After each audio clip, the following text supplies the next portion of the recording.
should be back and ready to go. If you haven't noticed, I re-equipped myself. I popped open those treasure coffers, decided I really liked the outfit, and kind of used some of my dye that I've been holding on for a while.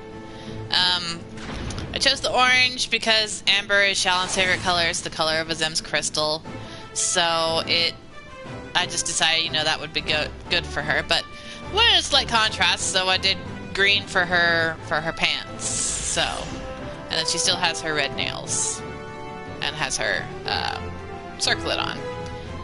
So yeah, this is the look I'm going for. This is probably what I'm gonna. This might well be what I go into endgame with, even though I'm sure the last area will give me even more new gear, and we'll see how that looks, see how spiffy that looks. But at the very least, I'm probably gonna throw this top at least into the glamour chest. Like maybe I'll find something different for pants and shoes to go with it, but I do like this top a lot. So anyway, all right, here we go. Her children, one and all. We make for the lift at the center of this chamber. Come.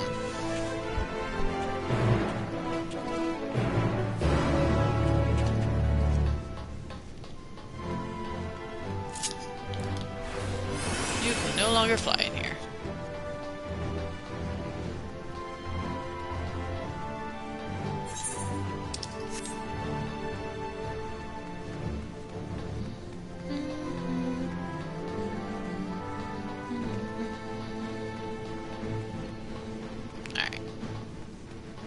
Round and round we go.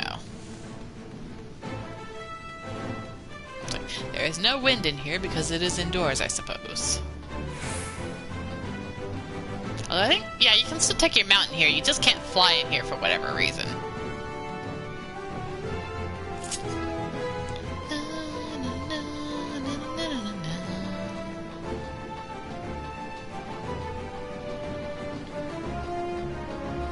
Y'shtola? The aether here is more brilliant than I have ever seen. This doesn't strike me as particularly dangerous unless one is afraid of lifts. I should hope that Master Fortuno has more to share or sending anyone stumbling into the ethereal sea. With the ship in the way, I didn't even notice this was here. No, not really saying it. They must employ a full cohort of engineers just to maintain the lifts. I doubt there's anything worth worrying over, not for Hydaelyn's champion at any rate. Am I the only one feeling terribly nervous? Surely not. As a means of communing with the heart of the star, 'tis disappointingly mechanical in design.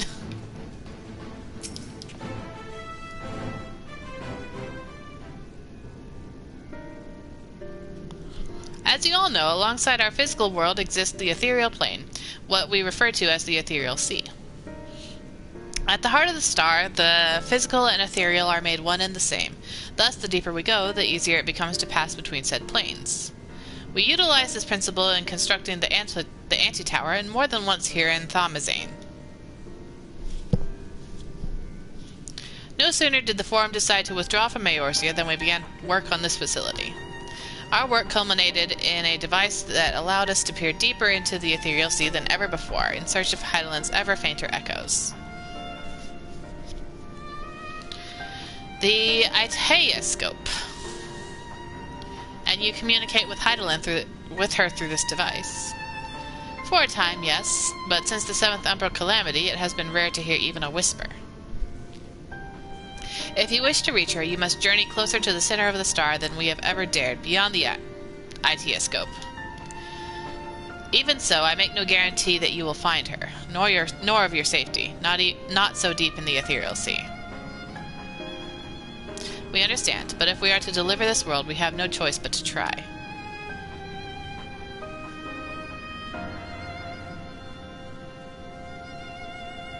I know. I only wish we could do more than observe your progress from afar.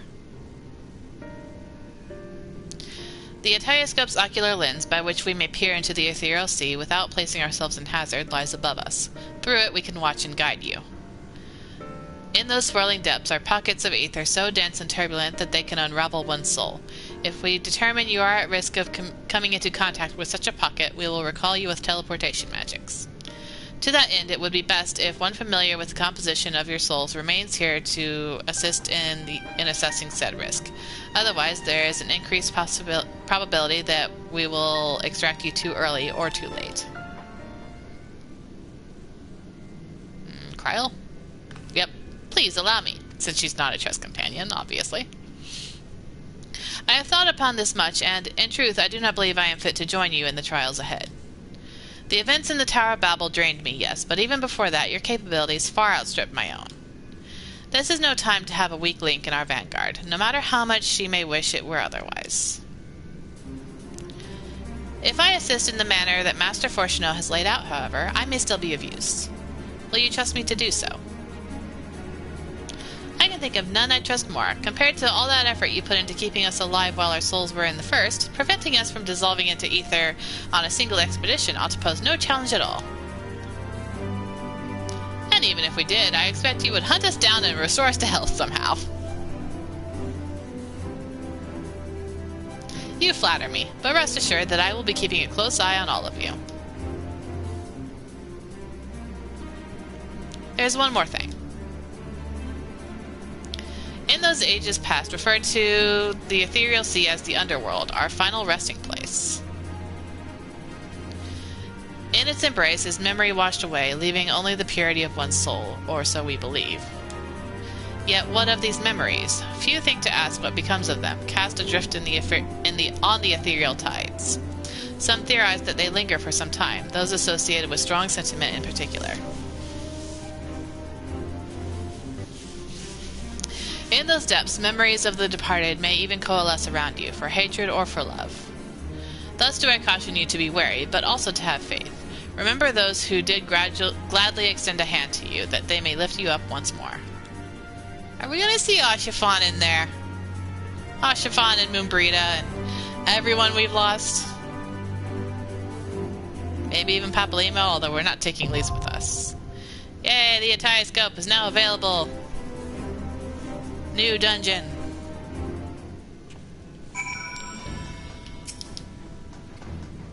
Once you are below, you should proceed through the Hydaelyn to the central observatory.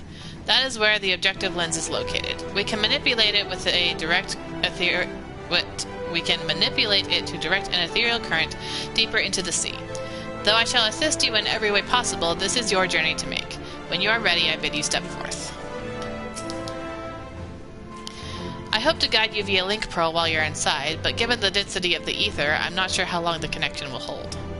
Even if you can't hear me, however, be assured that I am watching over you. Maybe our enemies are down there, but if we've beaten them once, we can beat them again. I'm more concerned about our meeting with Hydaelyn. We may find our truth, but what if? No, I'd rather not think on it. Let's move on. I cannot help but think of those who were transformed into beasts. Their aether dissolved into nothingness, their souls forever lost. Yet I dare say Fandaniel still wanders the ethereal sea, as do ancients who gave rise to Zodiark, setting in motion so many cataclysmic events. Maybe we'll find Deus!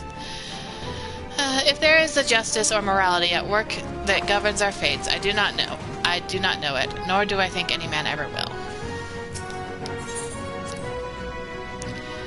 We have always tried to do the right thing, but we have not always been kind or merciful. I should not be surprised if some few harbor resentment for us as they passed on. We must face these truths and meet them as they come. I now understand why these facilities are so heavily guarded. If it fell into the wrong hands, the wisdom of Hydaelyn could be dangerous, true. However, the danger is not compared to what would result should the common folk en masse venture into the ethereal sea unprepared, which they most certainly would if they thought it would allow them to speak to the dead. Once that secret got out, no rational argument could dissuade people from wanting to see their loved ones, no matter how ephemeral the meeting.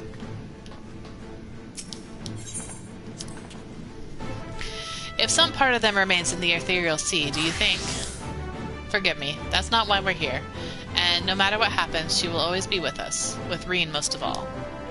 She'd tell us to live for the here and now, to do what must be done, and we will. Well, Hydaelyn did tell us that she shepherded her to the ethereal sea, so we'll see. I've seen more than enough death in my time. Friends, enemies, far too many to count. Once revenge was all I lived for. All that hate, all that anger, what good did it do? None, that's what. The way I see it, there's no point in living for the past. It's the present that needs protecting.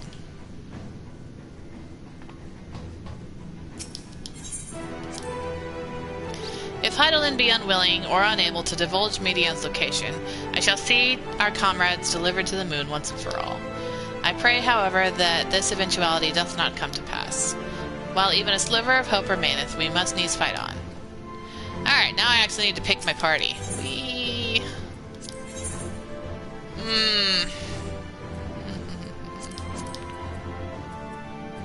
Victory will be I stand ever ready. I think I'll do this party. Yes, I'm leaving Estinian out, but I haven't taken Y'shtola with me at all, so... Barely seen Y'shtola in action.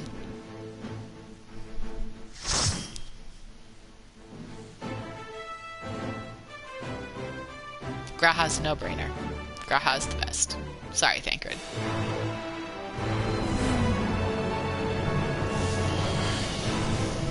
Whee!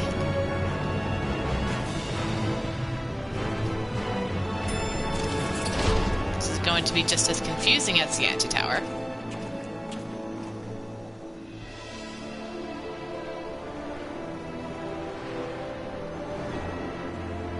May we not fight demon dolls at the end of it.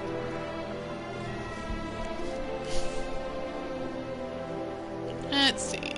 Y'shtola, would you care to dance? All seems in order with the lens, and I trust you can hear me. Those things are pure malcontent, the residue of lives unfulfilled.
We're just making all sorts of friends down here, aren't we?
Victory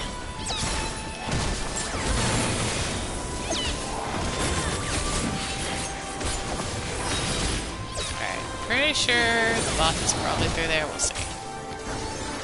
Maybe a little soon for the boss. Still. Until I know for certain, I'm gonna hold on to my devilment for the moment.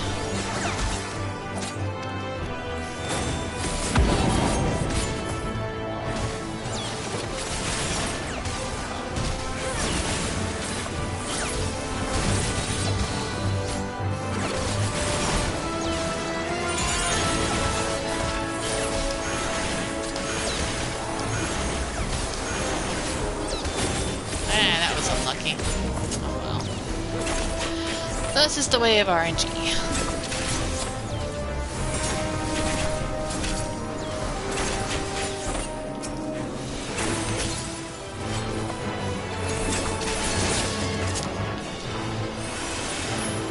Alright. Okay. Looks like this is the last group before boss.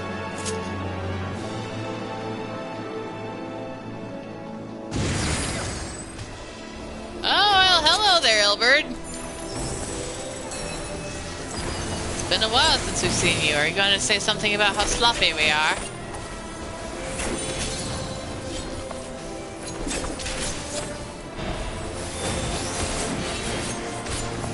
You are a tough guy, aren't you?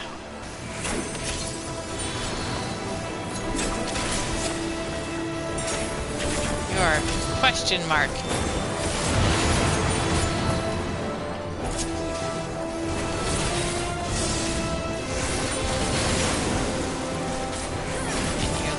They're all question marks in their levels. Although if I were to guess, they're probably at level 89. Where you have a principal scion takes place.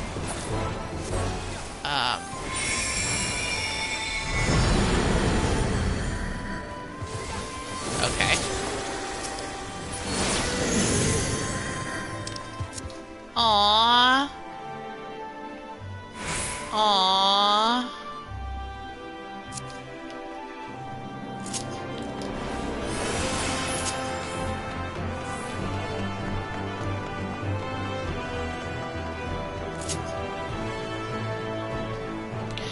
Who are we facing here? Oh, it's Livia! Well then. And apparently she is still obsessed with Gaius as she ever was. Despite the fact that he thought of her as a daughter and nothing more.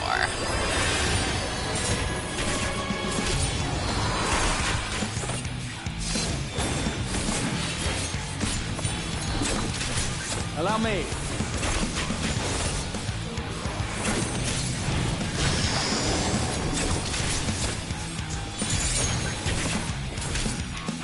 Well, I should be paying attention to where the NPCs are standing. You cannot stop us.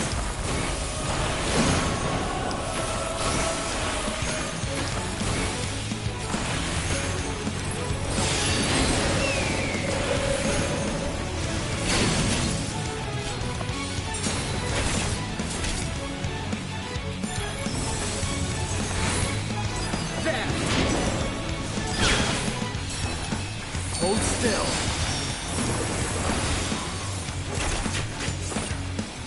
I will not hold back.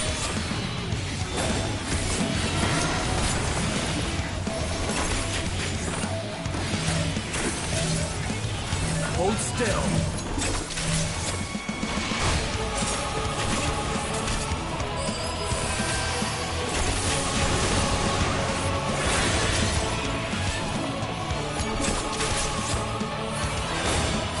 Frustration.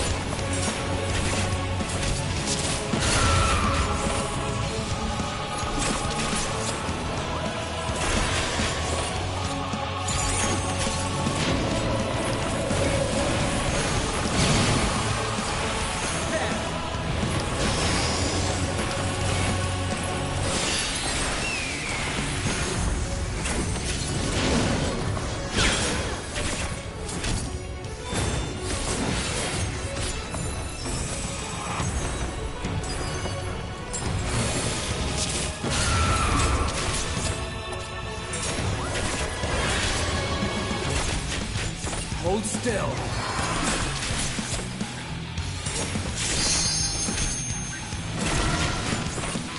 Hold still.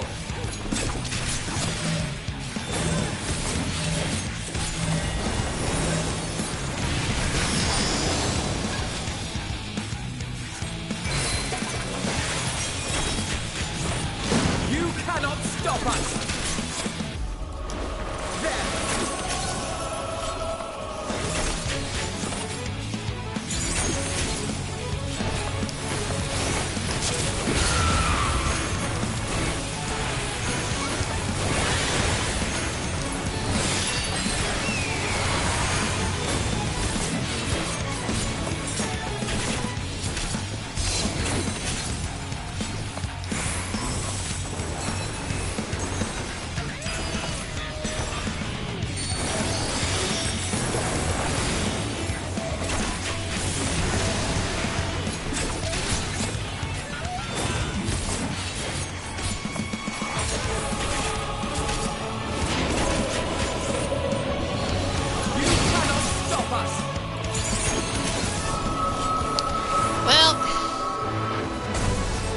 Sorry, Livia. Follow the flow of ether. It will guide you. Eighth current. Okay. Oh. Not treasure copper. Great. There we go. Yeah, I have a feeling this is going to be a really cool dungeon, considering who all we might potentially see here. I'm losing you. It's a good thing I'm wearing pants under the skirt. Of course, considering that there's no front to the skirt. Lols. Oops, that's what I have to do. Bye, Kryl.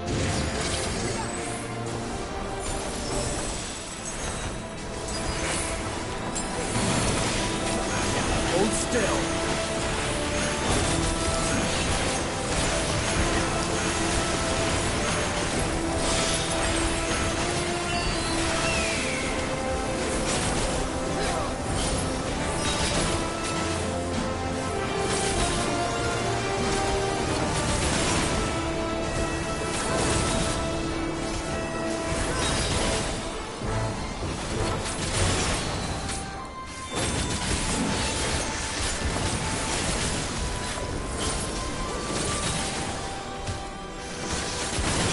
So, I guess whenever we saw the Great Crystal, we were probably just seeing the heart of the planet, literally. Considering what it's starting to look like down here. Hold still.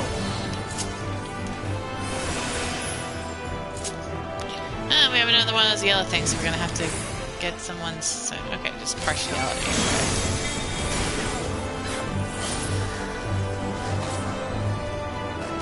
Valiant Archonte's form.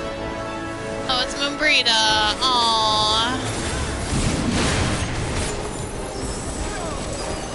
Thank you, Moonbrita. We love and miss you.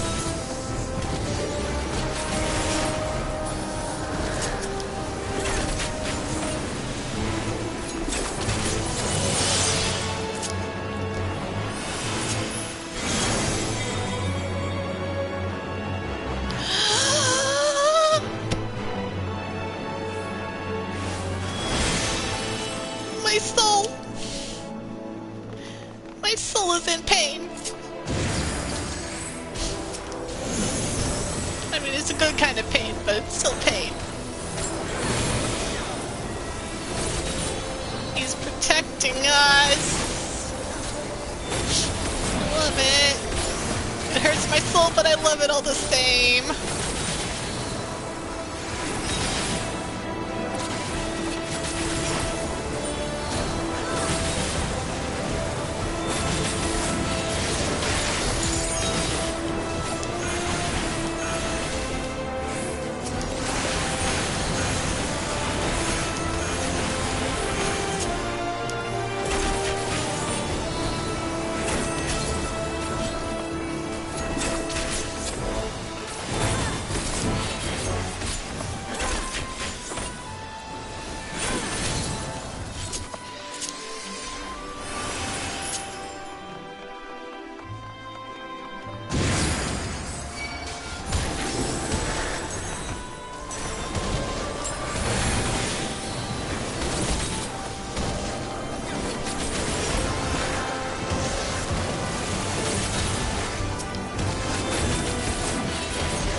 mysterious gear. Fascinating. Alright, who we got here? Who is it gonna be? Nidhogg? Oh no, it's this guy. This unforgettable guy. Or rather, kind of pathetically forgettable. I'm sure he's gonna be much tougher for us here and now. Give him the fight that he deserves after how much they hyped him up.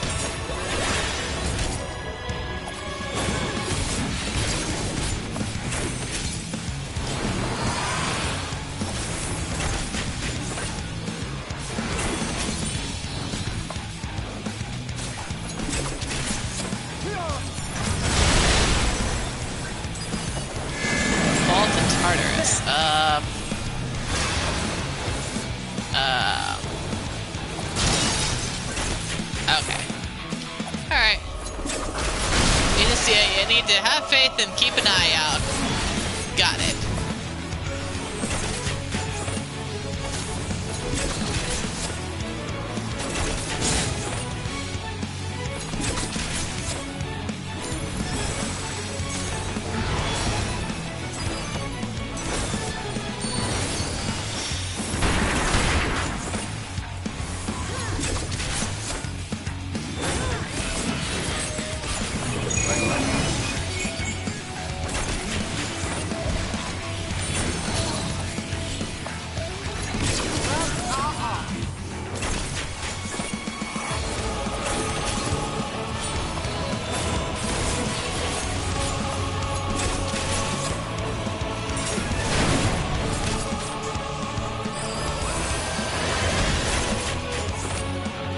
It is nice that they're, you know, giving more attention to this guy again, because again, in A Realm Reborn, he was kind of pitifully pathetic.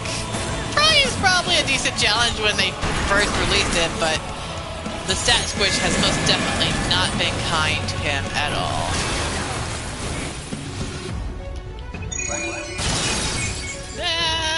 Okay, I'm in. Woof.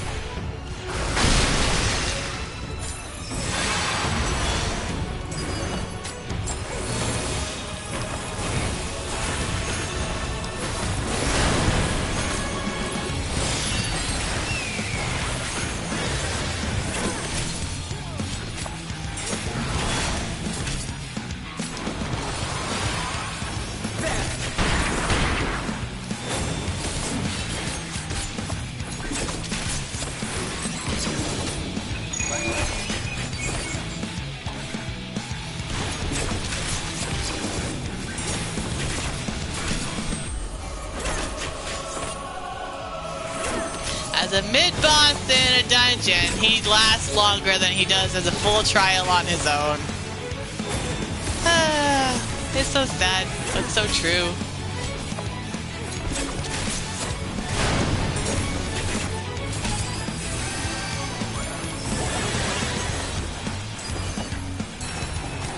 You cannot stop us!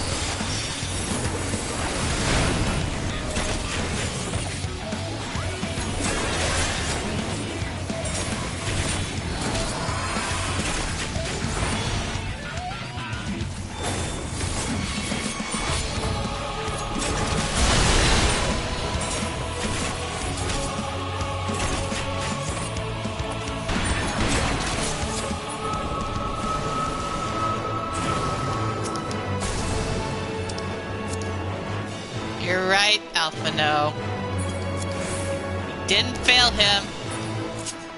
If only there was a way we could communicate that to him, because, let him know how Gaius feels.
isn't an inch. Ooh, look at that materia. It's 9 level materia. Our antecedent. I guess I might have missed that. Unfortunately.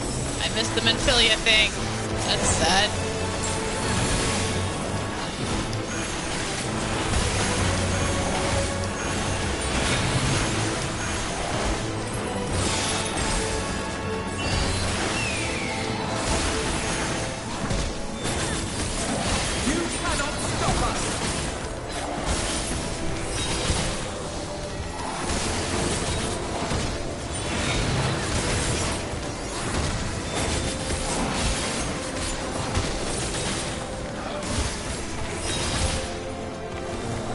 It gets explained? Okay. I just noticed Alphanose are antecedent, so wasn't sure what he was referring to.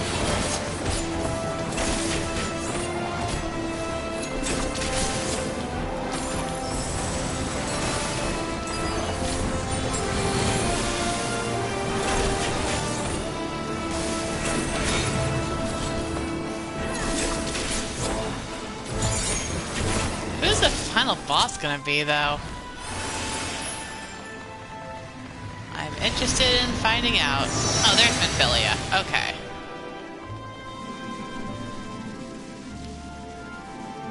She's showing us where to go? Okay.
Alright, what are you? You are regret. Okay.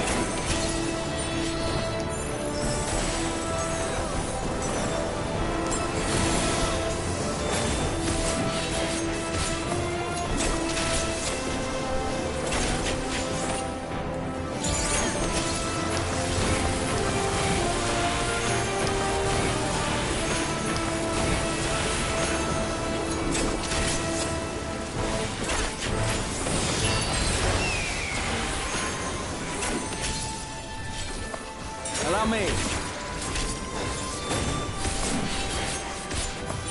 I take it there's...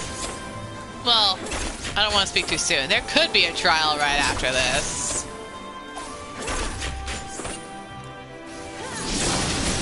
If it was following Shadowbringer's design, there's a trial right after this, but I don't see it, what it would be yet.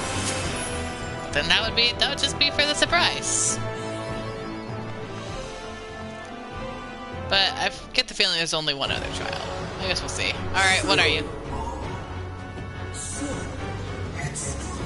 Oh. Okay. It's just Hermes slash Fandaniel slash Aemon slash whoever else he could possibly be.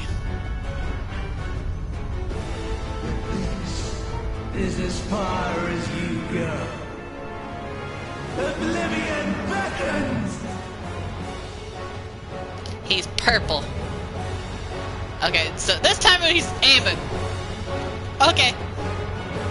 I guess, yeah, he looks kind of like how Aemon was dressed when he was in the process of dying. I guess that's who he prefers to remember himself as being. Many places have I walked, but this is my favorite by far. Okay.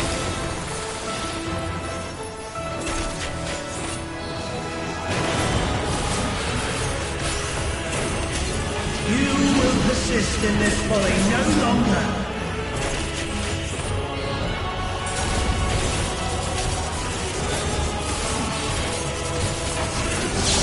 Allow me.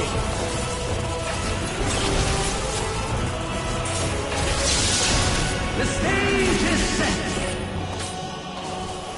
At least the boss doesn't have positionals when I do any melee DPS.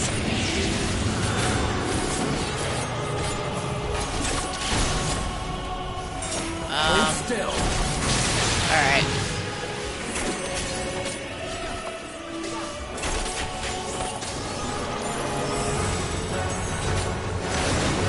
Allow me. Allow me. Track. Okay. That's okay, that's room-wide damage. Okay.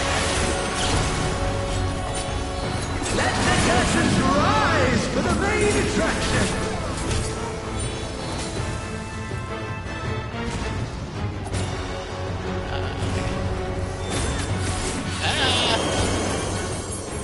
A bracing wind leaps from the pages of memory.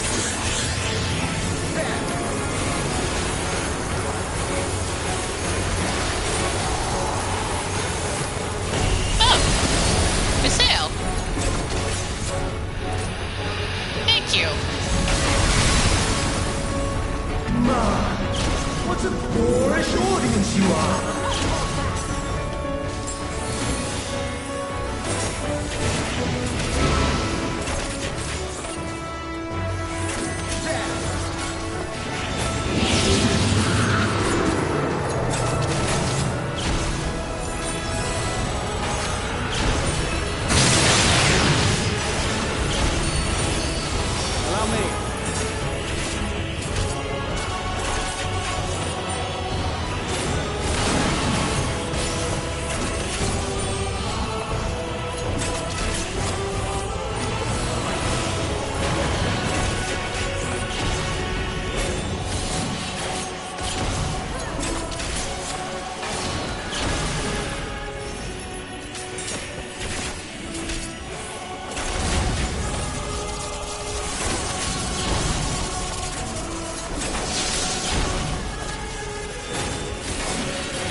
Allow me. Allow me. Allow me.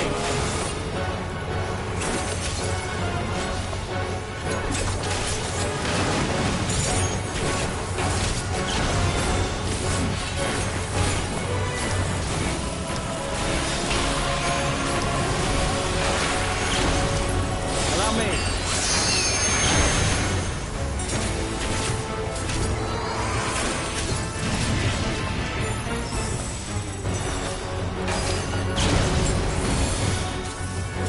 I'll have to know that. Oh well, he's fine. Ready for it.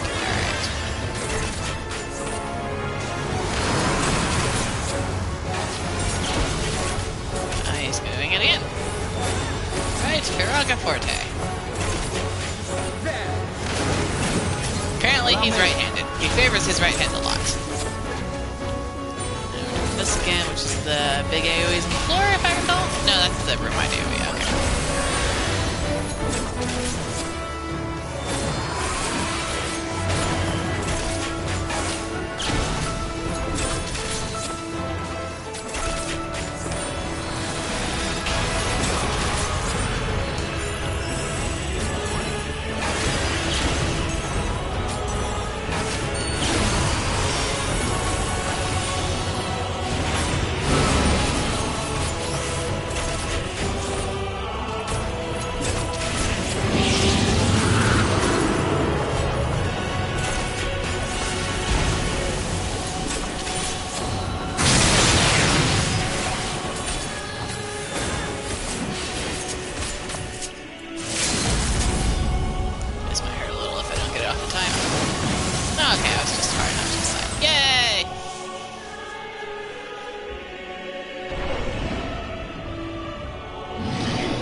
tool. That's a neat idea.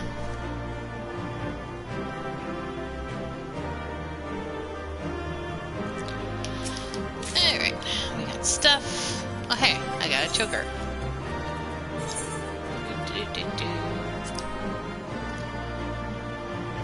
What other equipment did I get? I got a bracelet. That seems to be the only other aiming gear I got out of all this.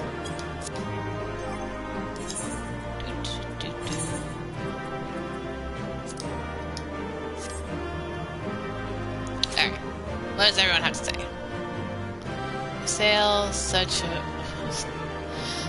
was the strength of her faith in us. Aww. Life is a struggle, but its worth is no lie. Some things cannot be washed away. I sense yet a presence. How they say? He's not gone. Stola? This is becoming tiresome. Okay. Well, considering that they're saying he's not gone, I get the feeling that maybe I am about to hit another trial. Alright.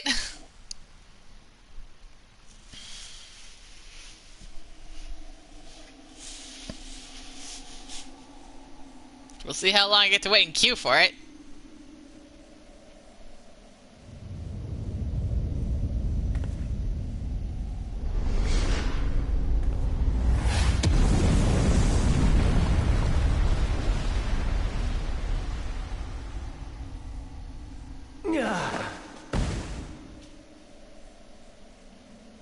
My very essence begins to wane.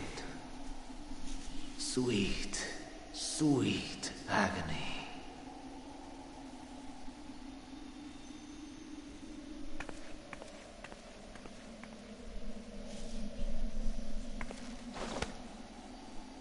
Leave this to her.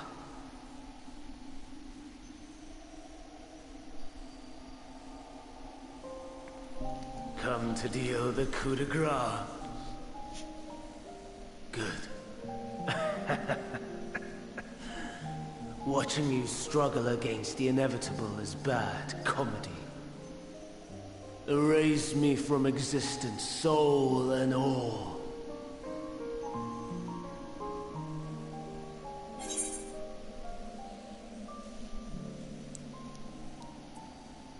Do you recall your days as Hermes?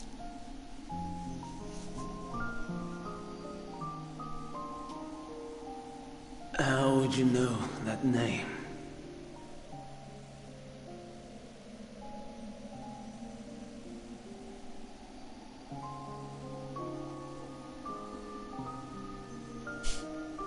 Be patient, Alice. I gotta talk to this guy. I gotta do this.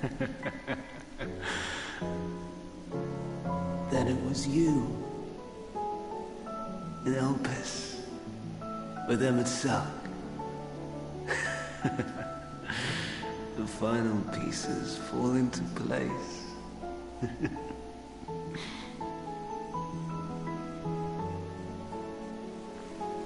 In my halcyon days, as the mortal Ammon, I was haunted by a dream. Night after night, the faceless multitude, the voiceless cries, shards of shattered memories. But slowly, the fog began to clear. This was Elpis. And I was Hermes. Recurring though it was, I paid this dream little heed. It sounds a little similar to the fact that It was only when I Xenos was dreams granted of the final days. and memories of Fantaxy that I knew these visions to be true. They were the memories of Hermes that he himself erased using the power of Kairos.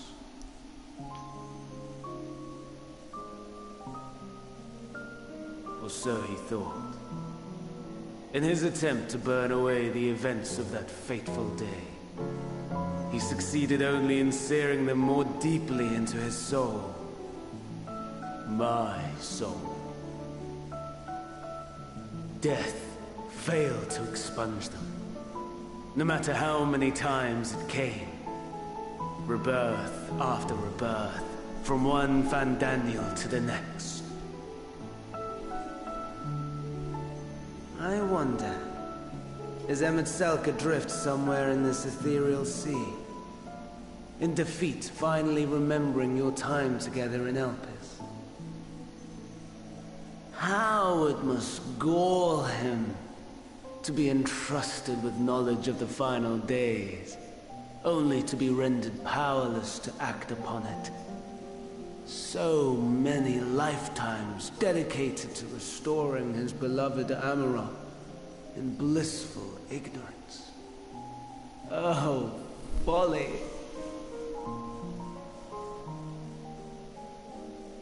But make no mistake. My life as Hermes is not the reason I invited the world's end. I have lived. I have struggled. I have dredged the very depths of despair. And in the detritus of existence, I found the truth. I served a great ruler, powerful beyond measure. The world his dominion. Yet even he and his vast empire were destined to fall, to become one with oblivion. At the end of life's journey lies only death.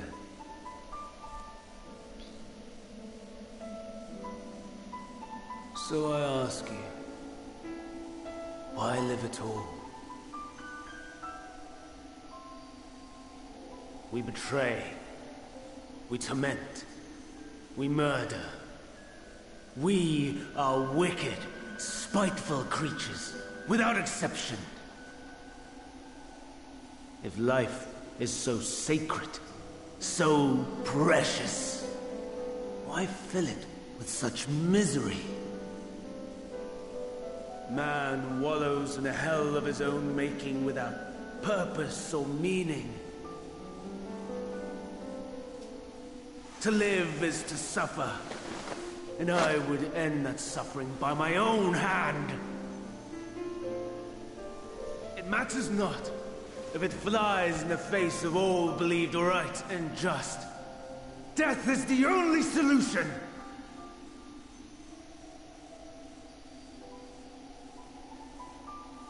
That is my truth, my answer to the question. And yet, even as the words pass my lips... What lips? I am filled with doubt. Unless that's a mask you're wearing. Has my search reached its end?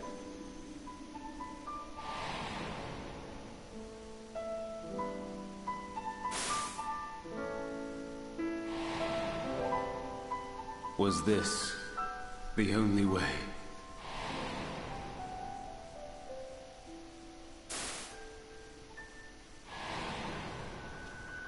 After all these years...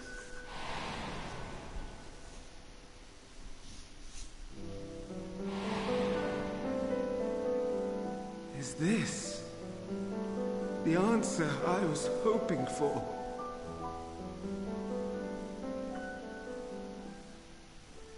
The lamentations of the damned.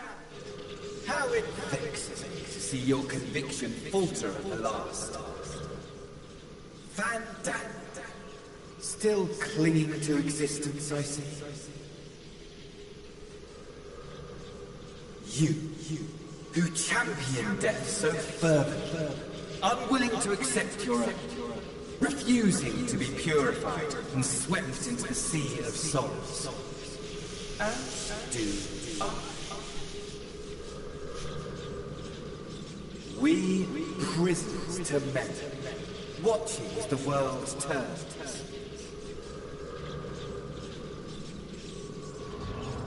Who is this?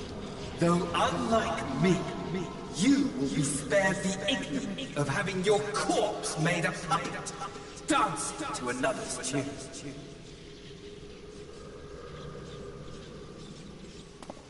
Is that Arsahi? Oh. Okay. How very astute.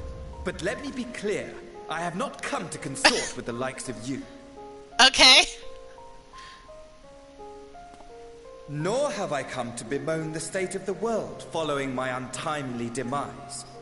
In fact, I delight in mankind's downfall and the anguish it brings the savior of the savages. If I played some small part in the chaos, all the better. Not that I was in any position to resist. But to be made accomplice to the betrayal of Lord Oh, Zena, no. Boy, he's bitter about that. I would die 1,000 deaths to exact my vengeance. Oh.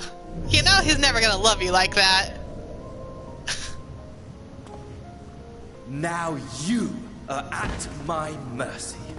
I shall drag us both into oblivion, and you will never see the fulfillment of your magnum opus. Even should you be reborn, your desperate search for answers must start again.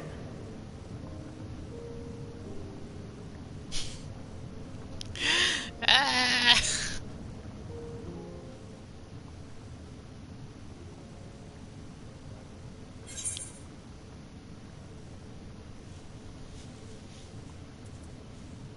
Next time we will find the answer together.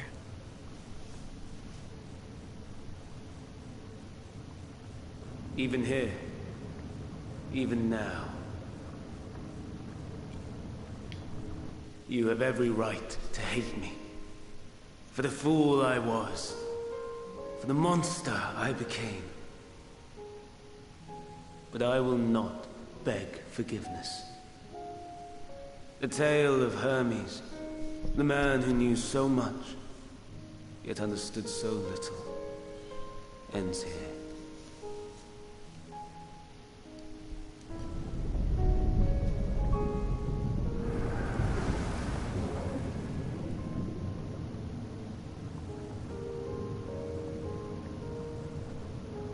Don't try to follow me.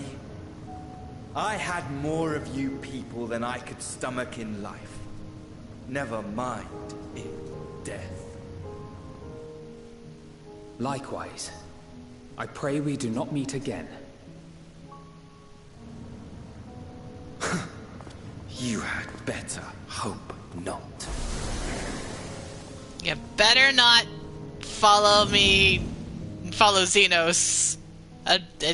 He's mine. He's all mine, not yours.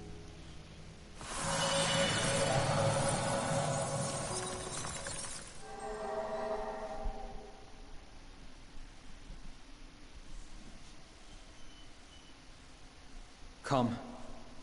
Hydaelyn is waiting.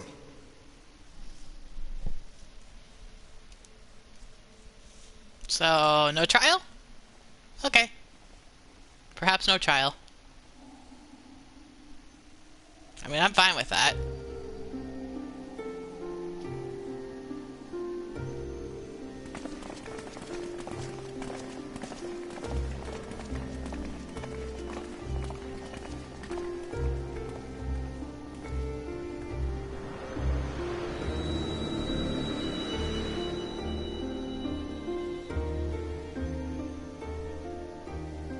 Brave travelers, I welcome you. That's a new look for you.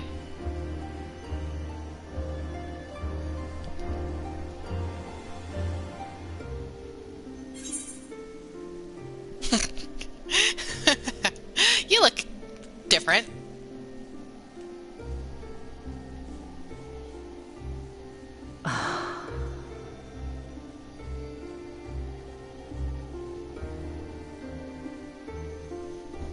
I see. Thou didst journey under Elpis. And now, the rivers of time converge.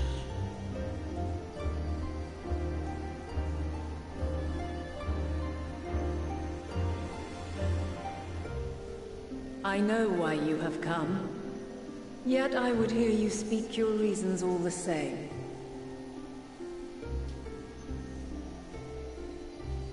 You created the moon to deliver mankind from the final days.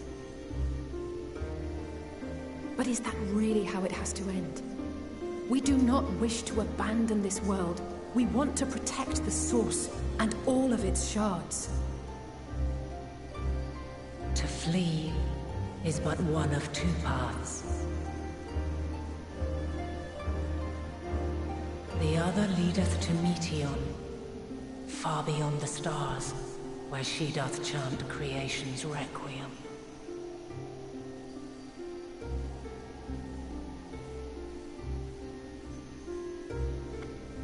Her domain is formed of dynamis, pure, absolute.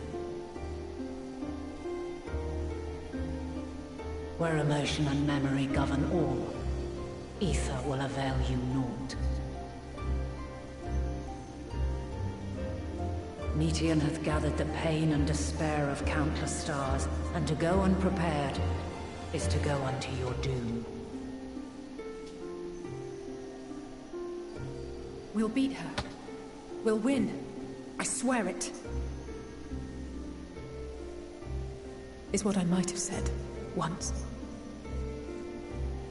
After everything I've seen, all the times I've succumbed to my own anger and fear. I can no longer pretend that courage and faith will be enough. But are we truly so powerless? That our only choice is to flee? Far from it, my child.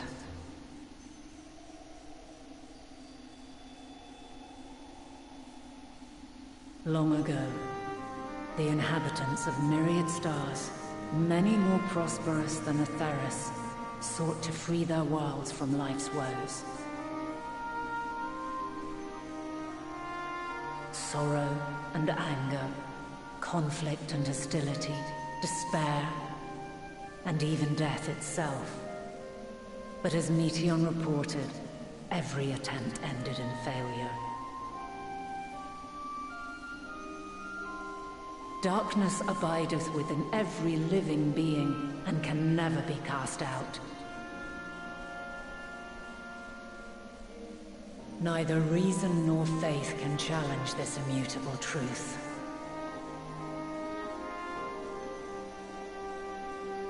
To live is to suffer. And in suffering, find strength and purpose and hope.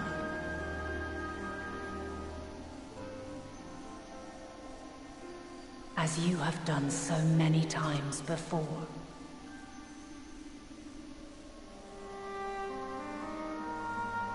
Thou dost pursue an impossible dream. Yet knowing this, you pursue it nevertheless. And thou hast learned to depend on others as they do thee.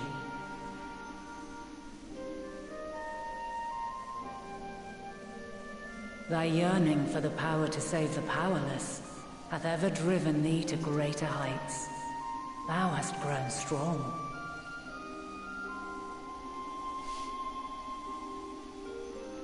Though those closest to thee no longer walketh by thy side, their love remaineth thy guiding light. For duty's sake, thou hast been bound by truths unutterable time and time again. Yet thy heart hath never wavered, as thy companions will attest. In thy pursuit of mysteries great, all thou believest is brought into question. Undaunted, thy thirst for knowledge remaineth unquenched.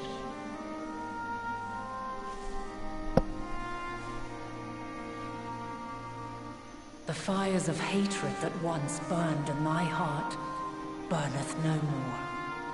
From their ashes doth spring the light of love, warm and pure. As witness to black calamity, thou despaired at man's helplessness, Resolved? Thou didst unite a distant world on the brink of collapse.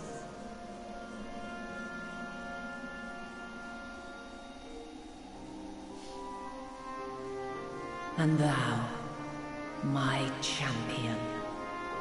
When all did seem lost, thou never abandoned hope. For every trial and every foe that did bar thy way, thou hast proven equal to the challenge, drawing courage from the many bonds forged on thy journey.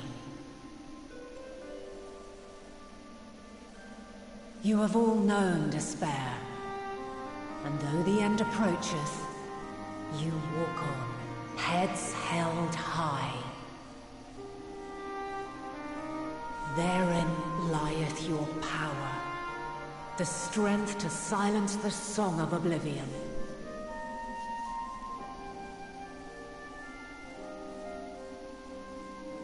Then there is a means to confront her. Yes, if you should prove yourselves worthy.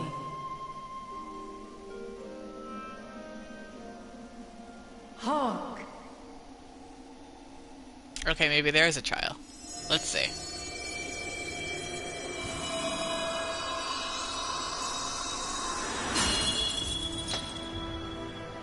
Nigh impossible is it to send mortals to the edge of the universe.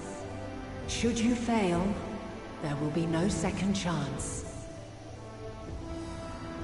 As the will of the star, I ask of you this.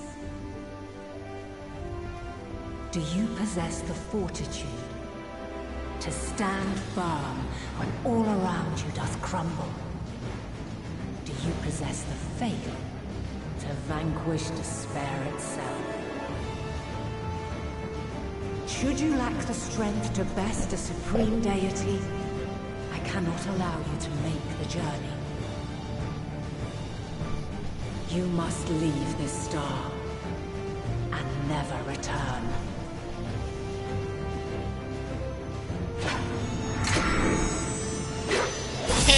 Prepare yourselves. Prove ourselves worthy, eh? Sounds straightforward enough. Aye. No room for confusion there. In any case, we've come too far to back down now. I am of the same mind. What power I have, I shall bring to bear. The three of you seem to be forgetting who we're up against. It's not every day we battle a divine being of untold power. Well, not quite every day. Do try not to get underfoot. Needless to say, there'll be no margin for error. This music is nice. Let us hold nothing back. For the people of this world and those beyond the rift. Why do I feel like this trial could involve a trust? Like, given our setup. Although, I doubt they've gone that far. Alas, the question I posed to thee in Elpis hath remained unanswered these long years. I would hear thy response, warrior of light. Shouldst thou emerge victorious? Well then, okay.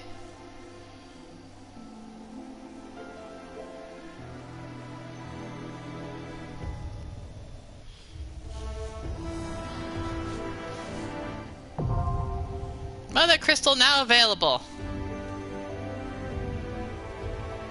During this quest, when using the Trust System scenario mode, you have the opportunity to undertake this trial with a party of scions. Some of these allies' roles will differ from those you are normally able to select. Additionally, you may now enter the entire scope with a party of NPC avatars, blah blah blah. Wow! Okay then! Huh! I did theorize that we would be able to take, trusts into trials for this expansion. The first one, obviously, that wasn't an option because we were the only one who went to the moon. But I approve. I approve of this. Never, in the past, present, or future, have I found only happiness. To live is to be ever beset by hardships, great and small. Yet it is in this adversity we find the strength to strive for the next moment of peace, and the next, no matter what trials we face. By this strength we have the will of God's been defied, and fortunes of men been changed forever. May it be so again to this day. Oh yeah, I'm gonna trust this.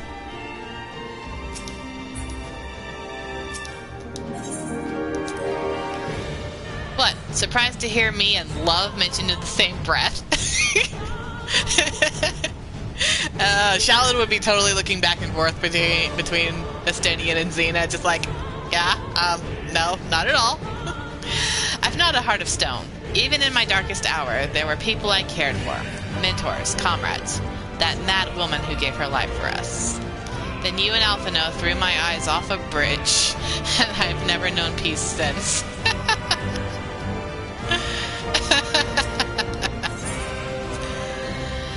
If strength is the courage to confront your failings and accept that you are worthy of another chance, to rise from the ashes while the fire still burns, bloodied but unbowed, then my friends have made me strong. Emmett Selk called us incomplete. Pitiful creatures, he said, and maybe we are. Pain, grief, fear, they walk with us wherever we go. But we prove to him that we deserve to live, and we'll prove it to Hydaelyn, Medion, to the universe itself if we must. Should we bring our singular talents to bear as one, even gods may fall. Nevertheless, I prithee now thyself, I prithee throw thyself not into peril, lest our curative resources be spent. Don't make us use all our MP! Pain and despair. Aye, we're old friends. I've lost count of the times I've cursed my own powerlessness. But it is the blessed moments in between that I choose to hold in my heart. Memories and possibilities. I fight to keep those things alive. Menphilia and Reen, to say nothing of you lot I know, would never settle for less. From the ruins of a sundered paradise did she rise, to grant this star new life. As its will, long has she labored to guide her children. Make no mistake, this trial puts to proof Hydaelyn's own faith.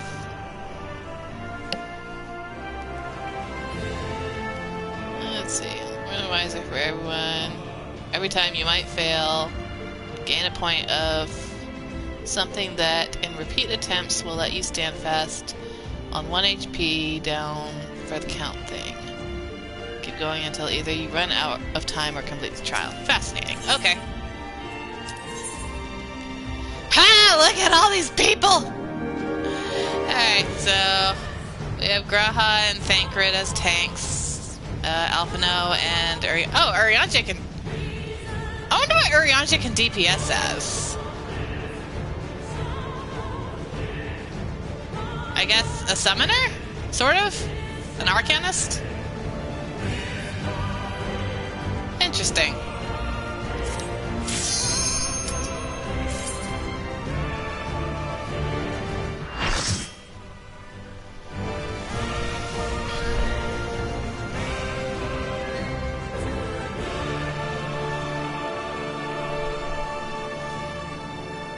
And they did kind of do a semi-trust trial thing with the Bajja thing, if you really think about it. That was probably a test run of how it might work.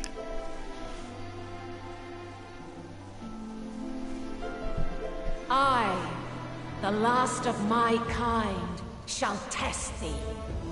Come, prove thy worth.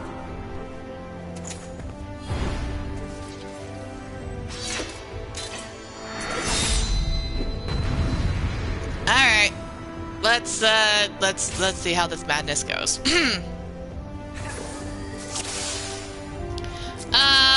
Estenian, you want to dance with me? Whoops. That's not Have what you I the meant to do. strength of will to alter man's fate?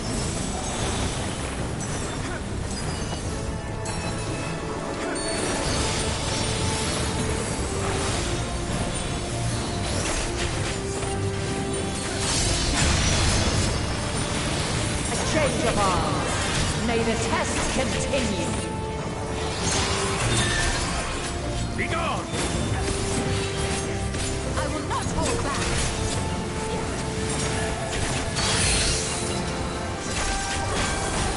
We're near or far. Ow.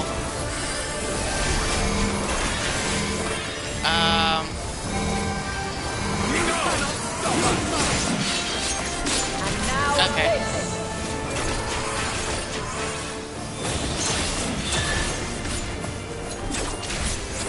I guess the tanks have to... Okay, the tanks stack together for that. Alright. That's what it is. Maintain distance, then. Light unyielding. Together we shall overcome this. Okay. Not hold back.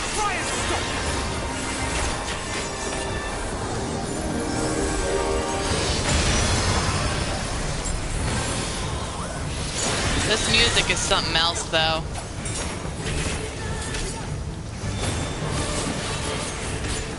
So Thancred is main tanking. Interesting.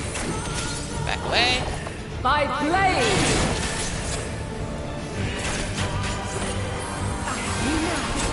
Arrows sundering.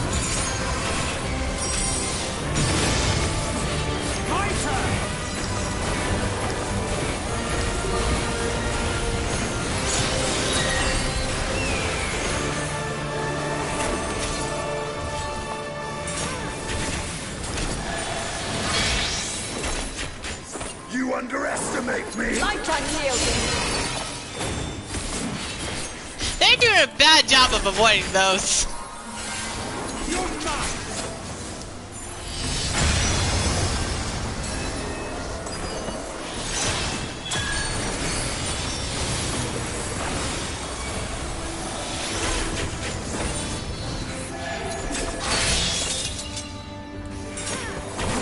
By blade. I guess they're learning, that's the point.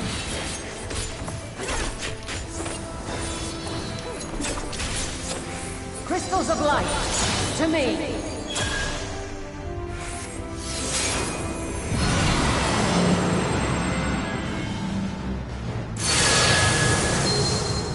So I take it we need to beat up the crystals? Together.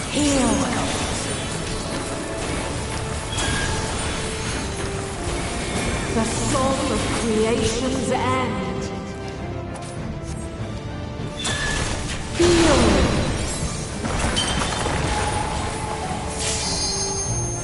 The sorrow at hope's demise. Keep it up. Think.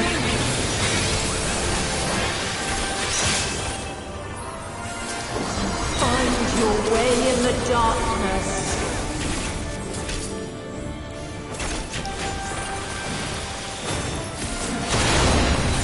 You cannot stop us!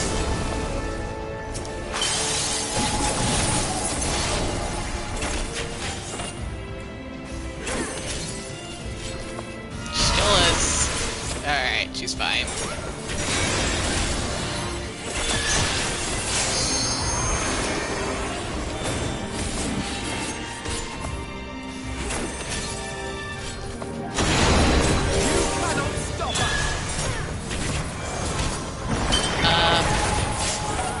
What's that?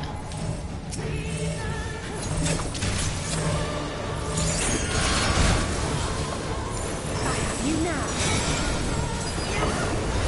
Follow your light. Or fly, my children, and never look back. Oh, get behind Graha. He's doing the thing.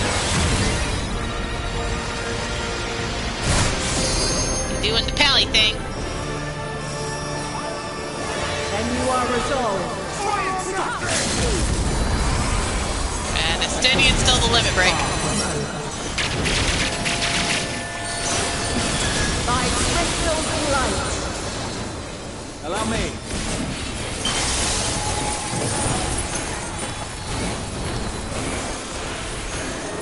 Make ready.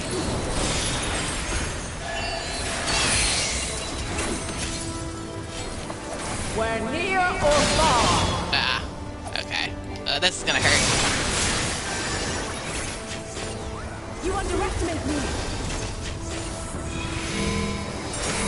Alright, that's tank stack.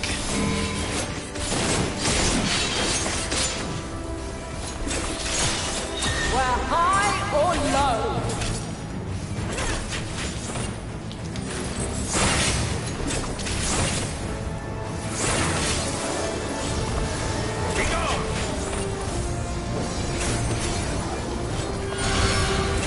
Don't turn my own dancing weapons against me.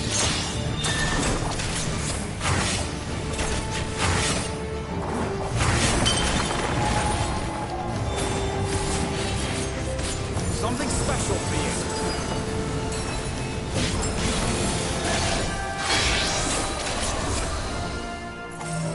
Light unyielding. God dang it. You underestimate me. Refulgence eternal. Goodbye.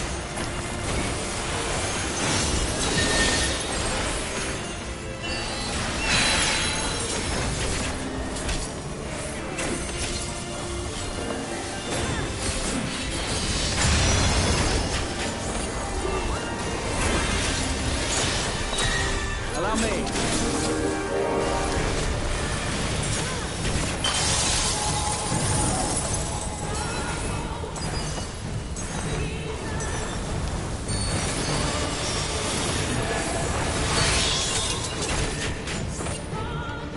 By blade. Hurt again.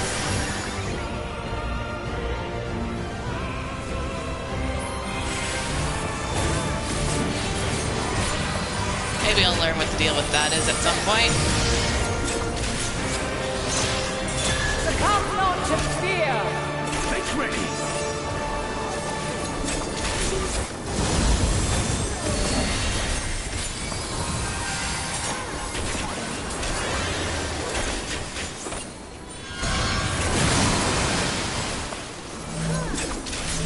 Stack on me.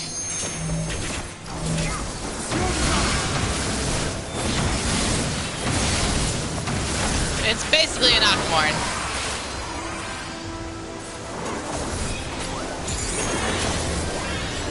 I will not hold you now.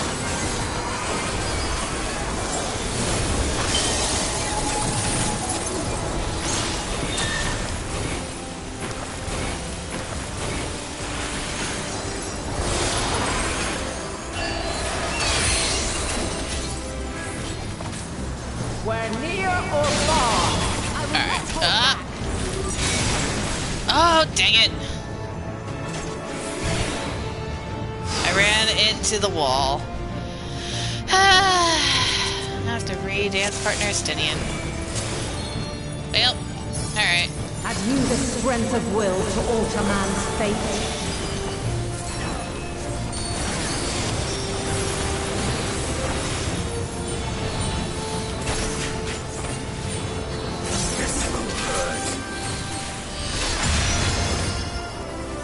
A change of arms. May the test continue.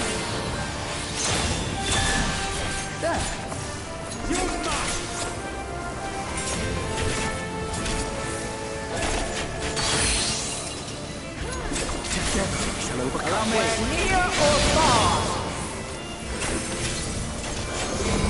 My turn.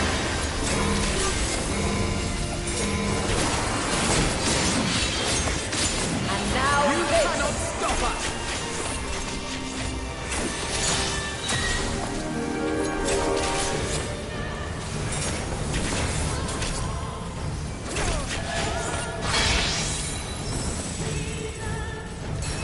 Light unyielding.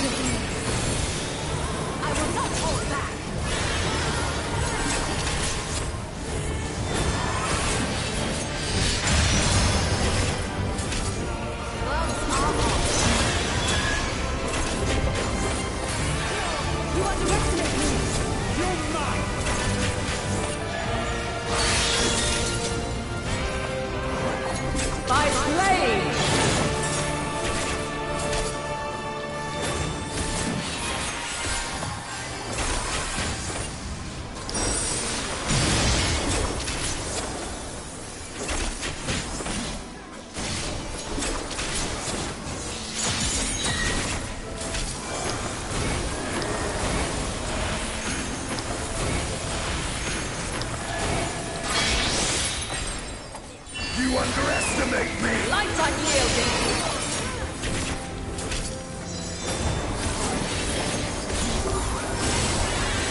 crystals of light to me. Alright, now this phase.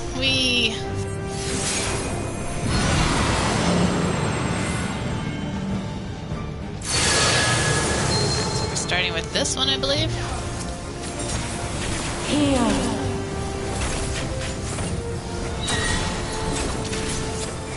The song of creation's end. Feel.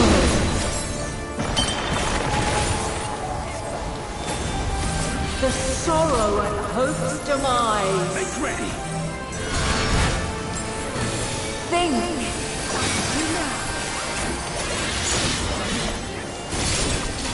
Find your way in the darkness.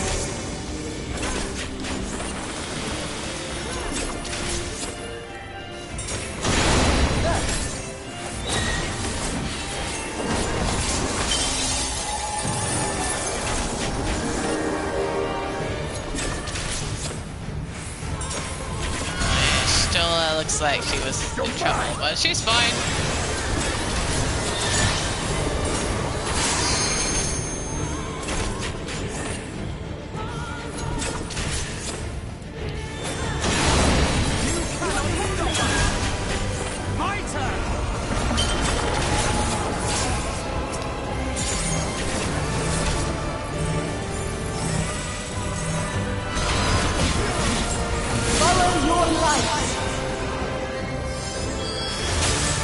Or fly, my children, and never look back.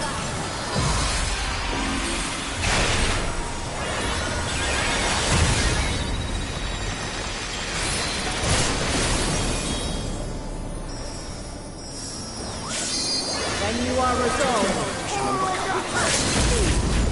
Oh, I guess that was Alexei who took it this time?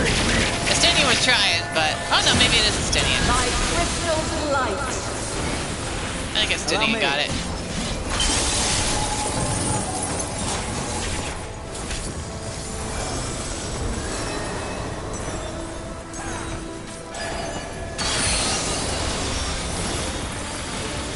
We're near or far.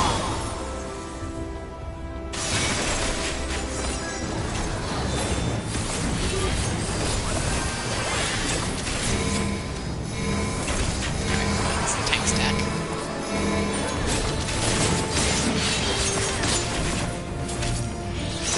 I guess if you're tanking, they probably default to you being main tank.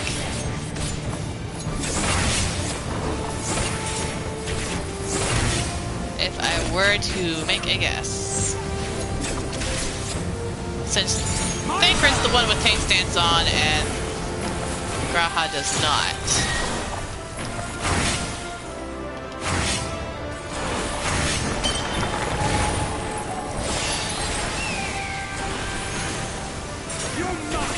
You cannot stop us!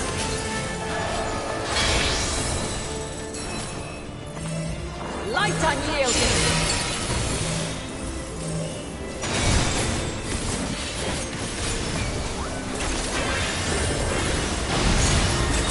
Refulgence eternal.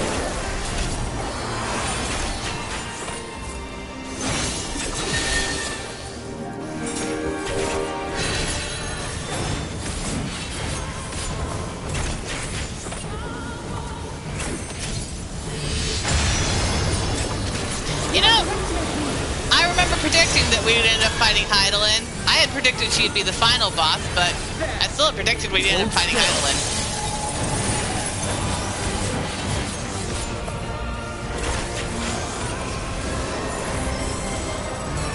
Of course, I'd also predicted that we might become Hydaelyn ourselves. Let's see. Ow. Ow. Well, okay. You now.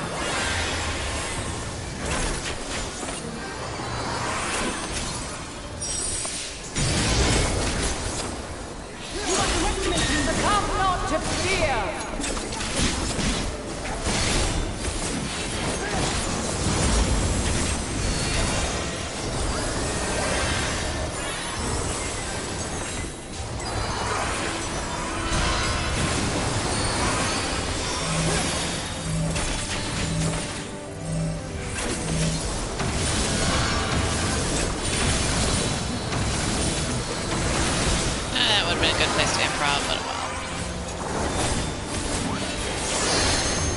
the middle of doing other things. I was DPSing, not healing.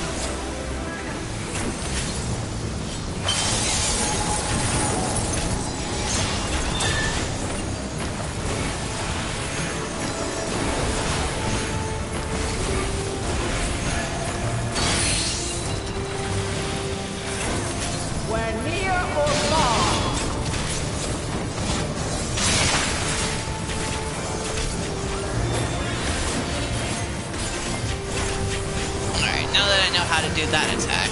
Allow me.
Survive by virtue of being awesome.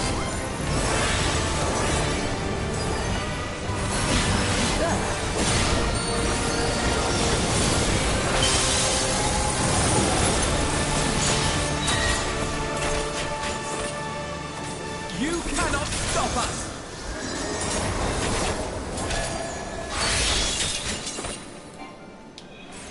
By flame! Well, not sure about that one, but I think I'll manage to survive this, maybe?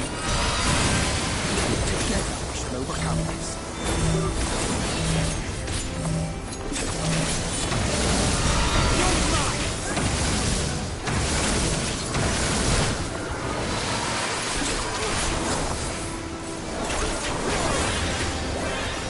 You underestimate me!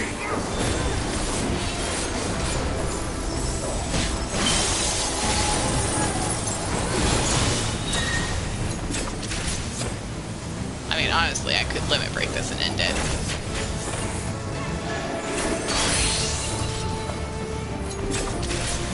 We're near or far. How did I get that bone stack? Oh well, it's over. We're fine.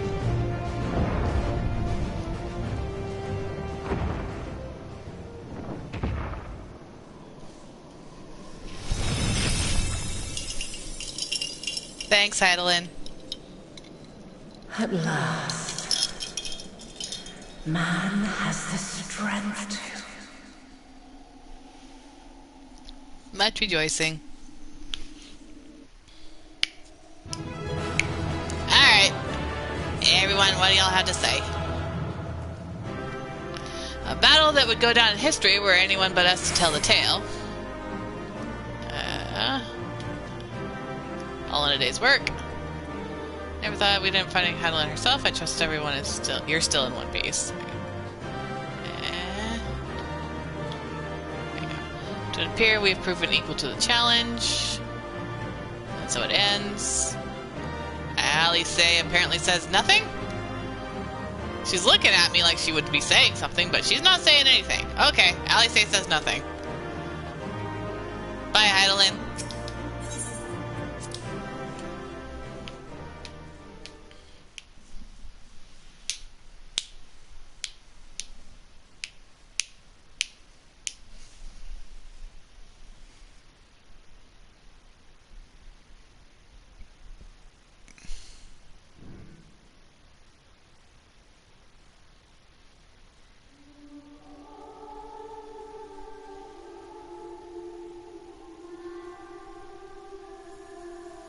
Lots of answers. No, not that I expected any less. Happening. Did we actually kill her?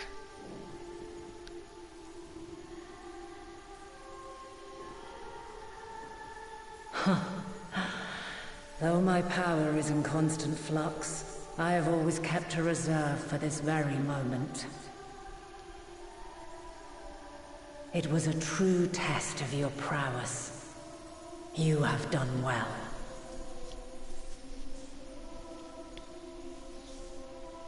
There is one thing I must ask. By sundering the world into 14 shards, the ether of all living beings too was divided. This reduction would in theory allow us to more easily interact with Dynamis. Having seen mankind brought to the very precipice of extinction, you wished for us to develop a means to overcome despair. You believed we had the potential, and sundered all creation to see it fulfilled. To deliver us to that swirling maelstrom of Dynamis in which our foe hides, and grant us the power to defeat her once and for all. Is this not true? It is as thou sayest. 'Twas the trial to which I subjected mankind, and it hath led to untold bloodshed and suffering. There was no kindness, nor justice in the tragedy I wrought. When confronted with the almighty Zodiac, my only recourse was rend him and the world asunder, that his power be diminished for a time.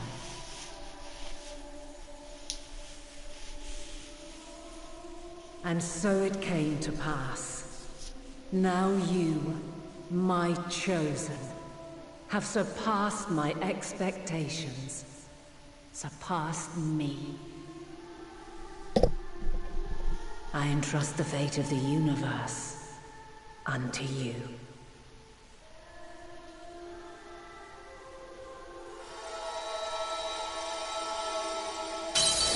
This crystal contains the memory of Meteion's passage through the stars. It's the ice crystal, which was the first one we received. Deliver it unto the Loporrits. They will guide you to her.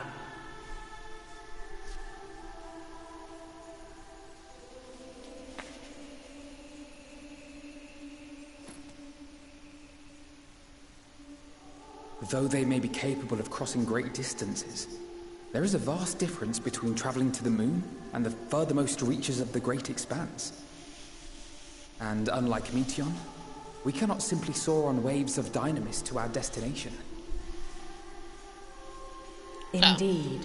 Oh, right. To make such a journey would require an astronomical amount of ether. But a solution lieth close at hand.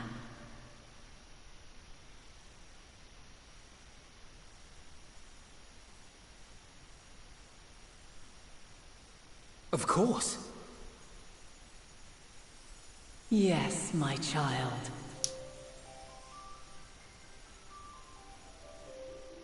Ever since I became the will of the star, the ether drawn here had slowly crystallized.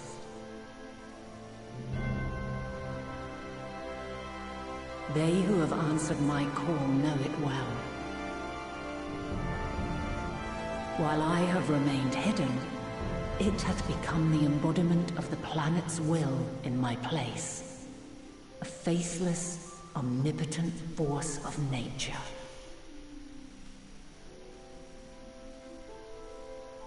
The Mother Crystal, our final hope.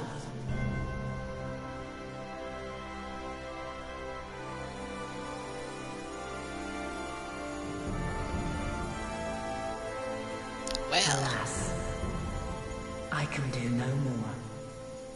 The fulfillment of this task doth fall to you, my chosen.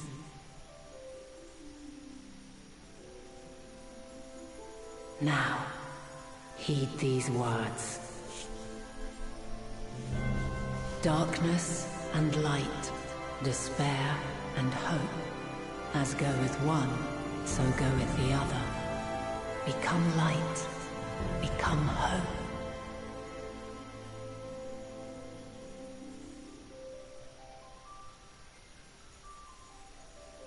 take it she's about to acknowledge that her role in the world is complete and she is about to return to the star. I have a gift for thee. Come closer.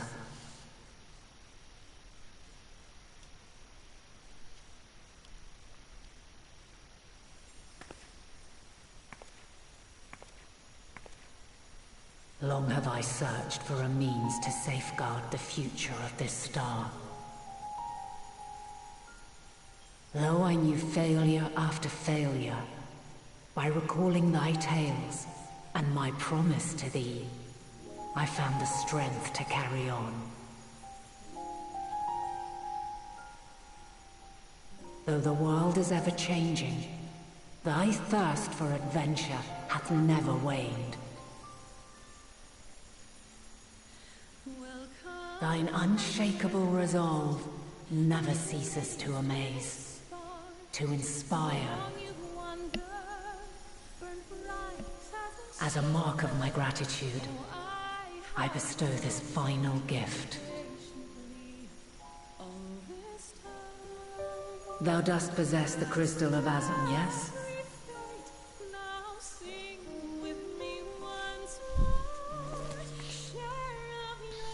As Hydaelyn, I reside over the forces of stasis, tranquility, peace.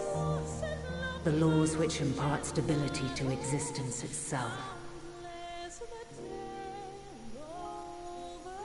I will weave this self-same power into the crystal, granting thee mastery over matter, to give form to the formless. Use it wisely, for it will not last indefinitely. As thou hast seen on thy journey through the ethereal sea, souls are drawn to thee. Mayhap this trait will prove to be a boon rather than a hindrance.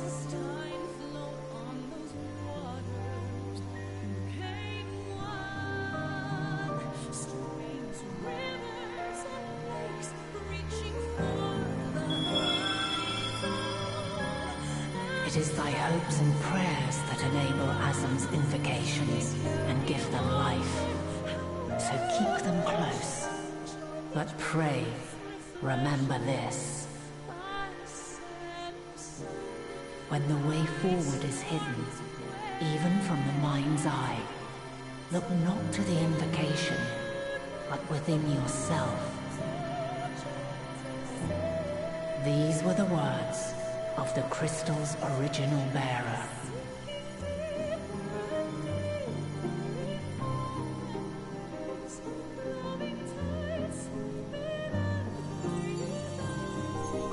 With that, my work is finished. Fulfill our promise. Right the wrongs committed when the world was yet whole.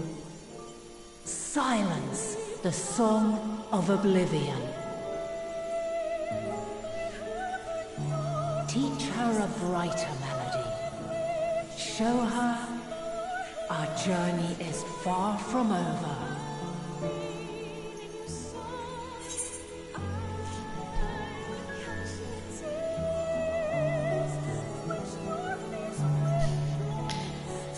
We will find our way, Vana.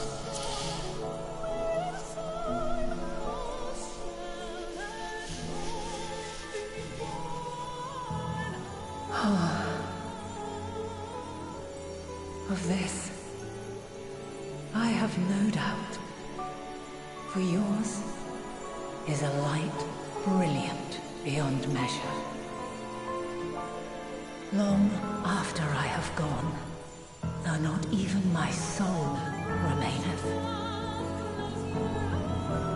my love will be with you forever, my dearest children.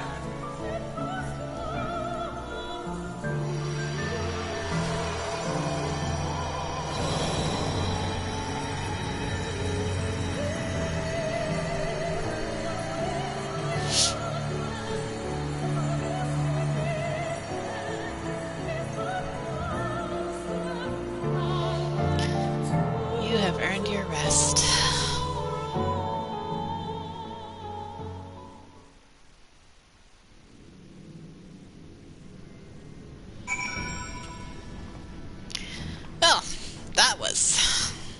certainly a thing. Whew.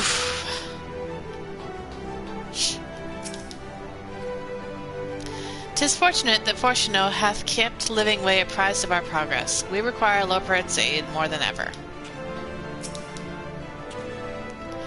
If Dynamis is ruled by emotion, perhaps prayer has more tangible results than I suspected, albeit ones that are not always obvious to us. In which case, we may hope that Hydaelyn's wishes continue to move the hearts of men as they set forth time and again.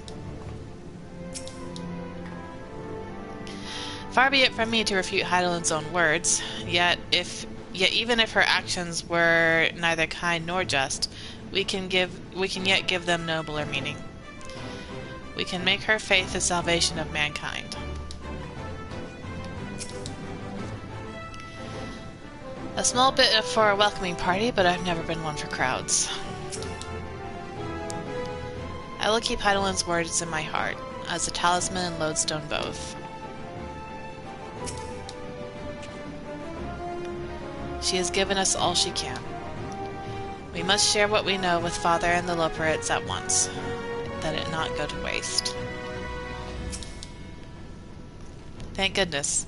I never would have forgiven myself had any of you come to harm. Shallan, did you meet Hydaelyn? Pray tell, how is she?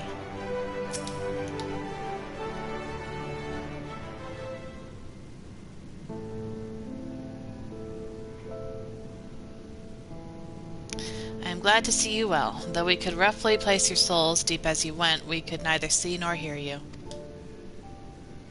The fluctuations in your ether near the end gave me quite a fright. What in the world happened?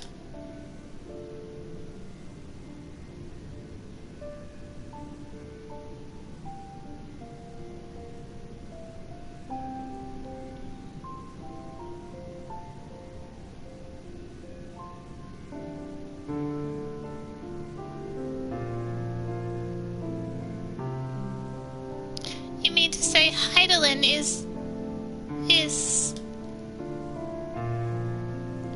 No, there's no time to feel our feelings. We must carry out Hydaelyn's will without delay.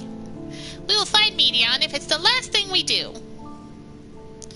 You wouldn't mind handing over the crystal, that is. If you wouldn't mind handing over the crystal, that is. The fancy navigatory one.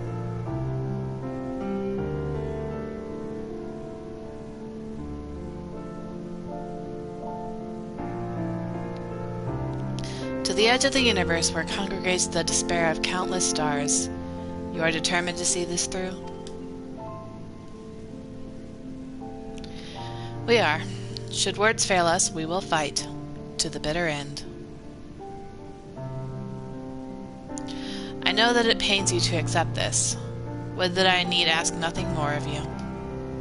Yet we have only two means to travel the great expanse, the moon and Charlian's Ark. I am all too aware that without both of them, there will be no exodus, but nevertheless, I beg you to honor the agreement we made.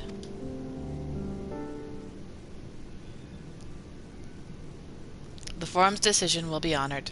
You have earned the right to use the ship as you see fit, and I could not rescind it even if I wanted to. As it happens, I do not, and would do all within my power to aid your cause. With that settled, might I suggest you rest a while? Proving oneself to Hydaelyn is never easy, and despite our unparalleled genius, we'll need a day to make the necessary calculations. You may as well take advantage of it. You can chart a course through the sea of stars in a single day? Ye gods!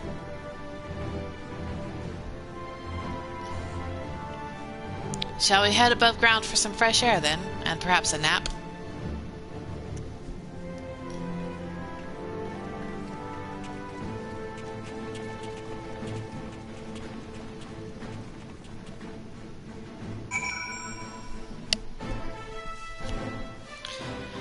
Whew.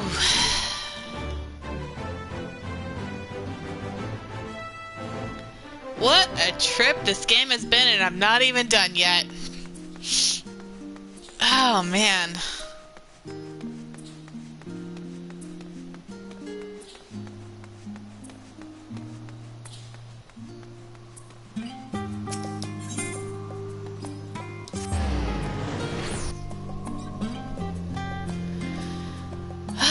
man.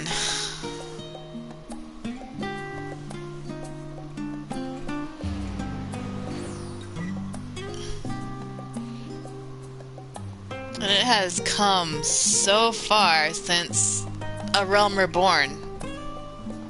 My goodness.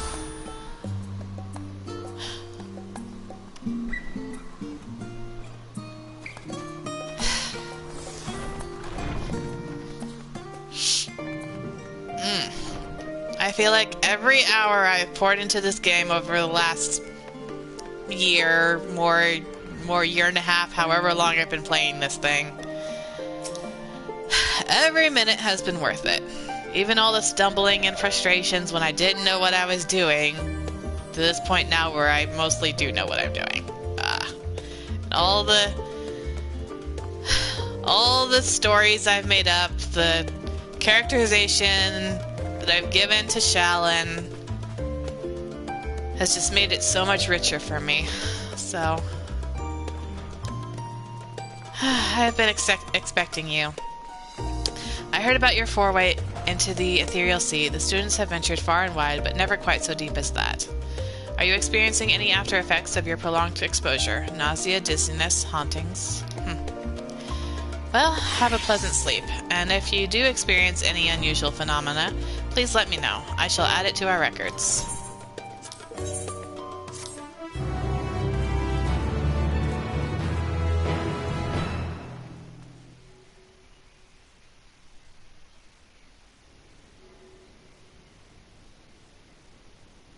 Shalyn, you're a keeper. You're supposed to be sleeping during the day.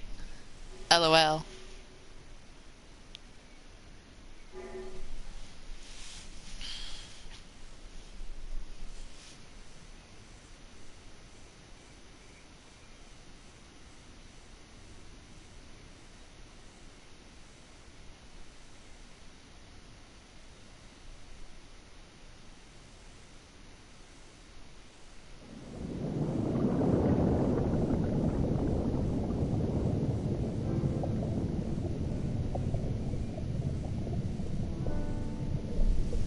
There you are.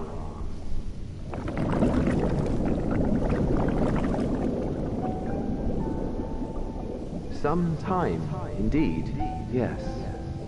For you, at least.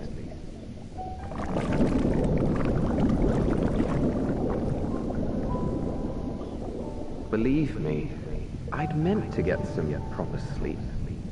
But here we are, drifting along instead. Well, well, you too. And so we remain, to watch and wonder. Yeah, that's the position that Makote females sleep in. When you climb into bed. Indeed.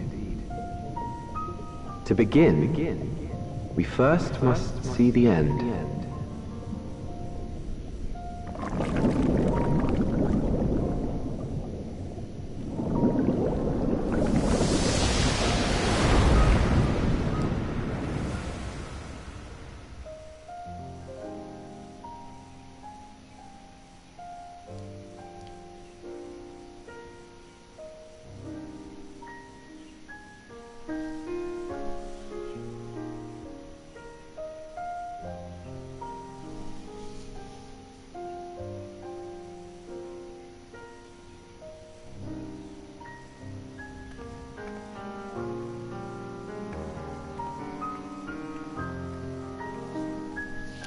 And of course I had to sit there and quote that song. Oof. And pretty sure that was Deus talking to me.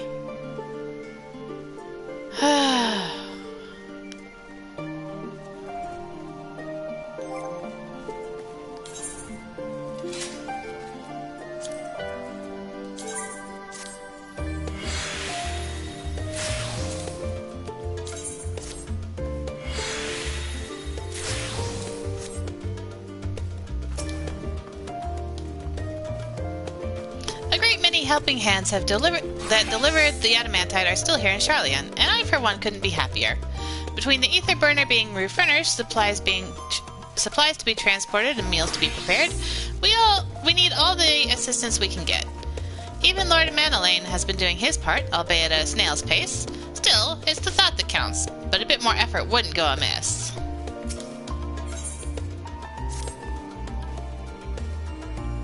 Shallan, I trust you've had a good rest. The envoy of Master Fortuno's arrived not long ago with a message. The Leopards have determined Medion's location. We've been asked to gather at the Rostra. I'll meet you there along with the others.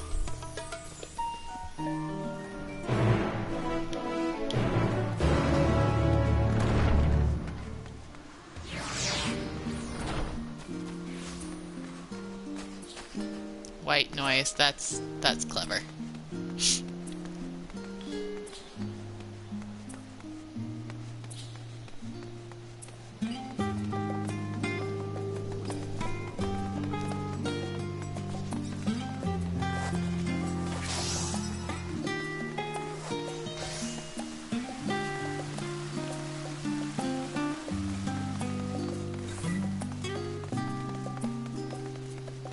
I'm still awaiting a very particular thing. We're nearing the end of the game, and I'm waiting to figure out how a very particular thing happens, and what happens, and how it resolves, and the not knowing is killing me.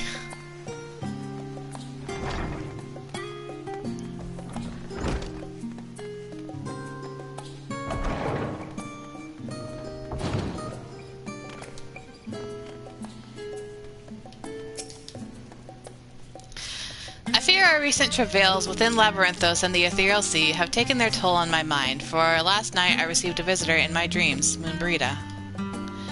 The vision was not of the woman she was, nay, but the woman she would have become. Since the final days first manifested, we've been tested as never before, even more so in your case. Nevertheless, our work is far from over. We cannot afford to falter now, not when the end is in sight.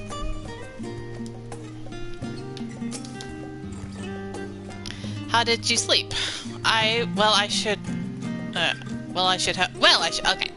How did you sleep? Well, I should hope. It's likely the last opportunity we will have to take a proper rest for quite some time. I probably could have done with a few more weeks myself. Ugh. Raha. Raha. The thought of what's to come was keeping me awake, you see. So I thought to do a bit of research, hoping I might eventually feel weary enough to doze off. But before I realized it, it was already morning. No need to scold me, I already regret it. And will probably only feel that regret more keenly as the day wears on. Raha! Oh, what am I to do with you, my dear brother? Hydaelyn, the heart of the star, is gone. And yet, on the morrow, the sun will rise, and life will go on. When I look upon Sharlayan and its idyllic surrounds, there are moments when her absence feels unreal, as do the final days. Would that it were so. Not feeling any ill effects from the Atioscope, are you? After playing test subject for those new Aetherites, even the mention of Aether sickness makes me feel a little queasy. Yeah, you can say that again, Thancred. While the Forum is not here in its entirety to brood and glare at us, Master Barnier's presence alone is enough to put me on edge. Yeah, he is here. Before coming, I thought to inquire after our comrades abroad. It seems that the effects of the final days have been observed further and further north of Garlemald. For a blessing, those regions are largely uninhabited, but in any event, we mustn't misinterpret this as a geographical spread. There is no telling where in the world the phenomenon will strike next, unfortunately.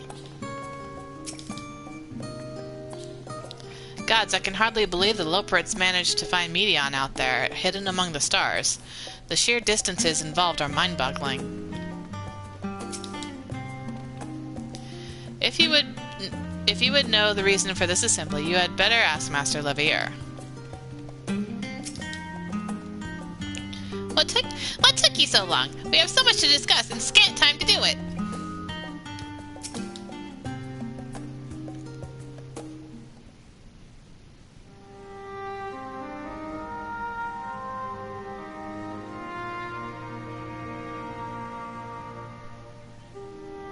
Everyone appears to be present and accounted for. Good. As you know, the Loperids have deduced the whereabouts of Medion by means of a crystal bequeathed to us by Hydaelyn herself. Your quarry's location is a place far beyond the moon, in the farthest reaches of the Sea of Stars, at the edge of creation.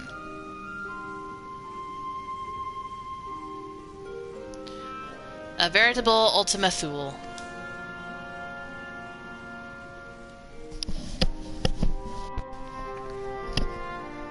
Indeed. How then are we to reach it?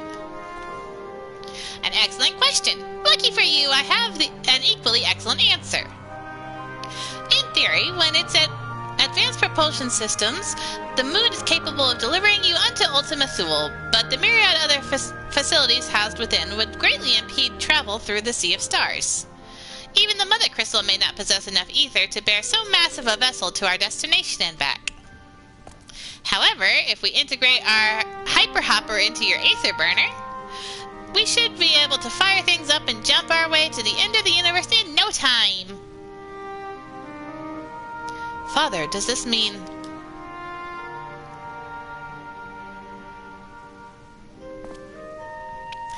Bear in mind, this decision was not made solely at my discretion, but with the consent of the Forum. Upon hearing the Loperid's proposal, the Forum was faced with a grave decision. To commit the Ark to this endeavor would mean abandoning both our plans to evacuate the moon and to resettle on another star. Needless to say, the proposition invited fierce debate.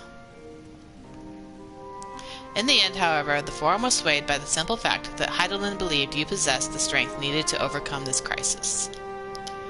The Great Exodus was, after all, a plan of Hydaelyn's own making. Therefore, if in the 11th hour she would proffer another means by which we may seek salvation, we would be fools to dismiss it out of hand. Indeed, she sacrificed everything, her very existence, to avert the destruction of this star. That is why we have chosen to place our faith in Hydaelyn, in you. The Ark will be made ready for your voyage to Ultima Thule. What of all the people that have labored so tirelessly to prepare for the evacuation? They must be furious. I would not be so sure. They have not forgotten your deeds on the Magna Glacis. Nor did your instrumental role in orchestrating the delivery of the adamantite go unnoticed. No, the people do not protest. Quite the contrary. They have expressed unwavering support for you and your mission.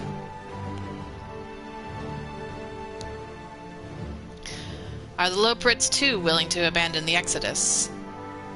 Were you not listening when we said we were born of Hydaelyn's love for Aetheris and his people? If it means your survival, we will do anything to help. And you'll most certainly have need of our expertise where you're going. There's no guarantee Ultima Thule is a place that supports life, and otherwise vexing problem our know-how can remedy. Besides, Hydaelyn chose us to lead the way to Medion. Why else would she give you a crystal only we can decipher? But more importantly, you were perfectly content to evacuate Aetheris until you brought us back here, Urianger, and now we're enamored with the place. So what choice do we have but to save it?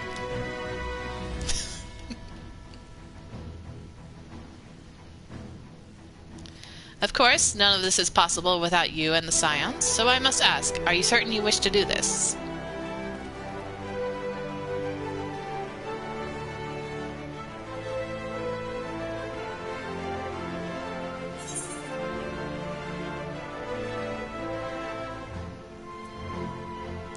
We'll avert the final days, whatever it takes.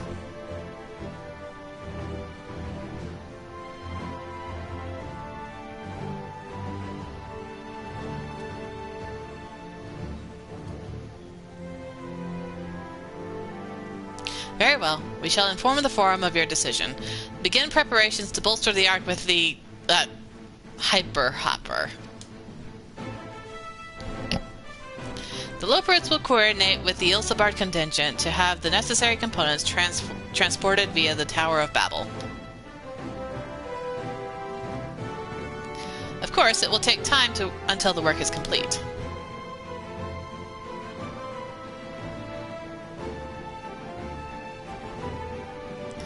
For now, pray take your ease. 'Twould seem there is naught to do but rest and repair. Shall we?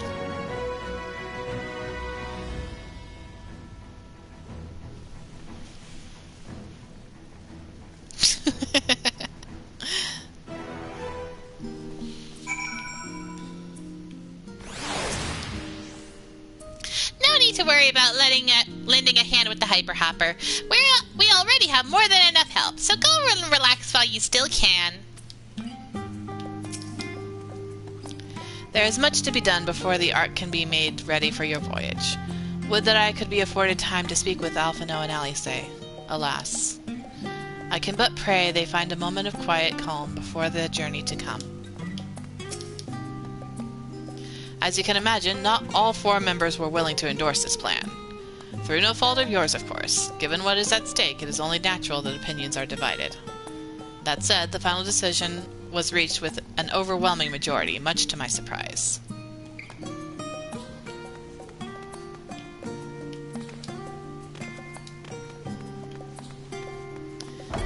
Alrighty then. Alphino.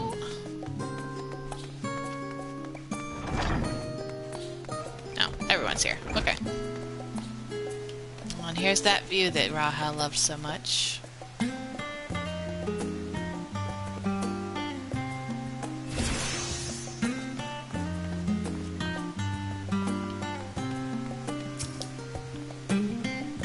In all honesty, I didn't think the Forum would approve this measure, and certainly not by such a large margin.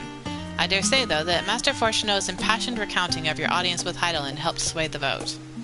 He has a way with words, after all. Where did you think Alphino got it from? I should very much like to speak with the Loperids once their work is complete.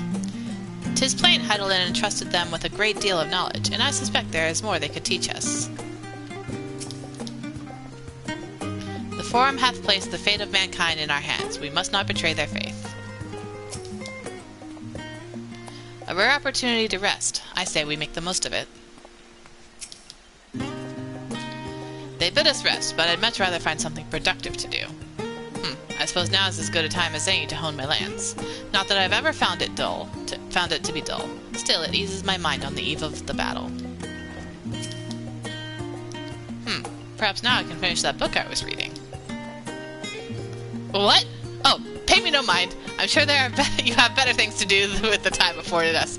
Graha, sleep! Sleep, Raha!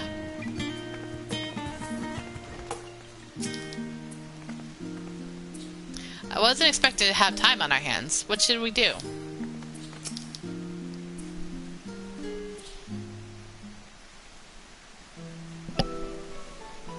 Ere we depart, we must leave nothing undone. Quite, though it is difficult to conceive how one can best prepare to brave a domain where Dynamis governs all. Nevertheless, Hydaelyn deemed us worthy of the trials that await. For lack of any other feasible options at this late stage, let us trust in her judgment and face Medion as we are. Which leaves the not-so-small task of coordinating our efforts here to you and to Taru. If all goes to plan, we'll be back before you know it. I certainly hope so. We will be praying for your safe return. Mayhap it will affect the Dynamis for the better. With that settled, we should get some rest, and make the most of the time we've been afforded.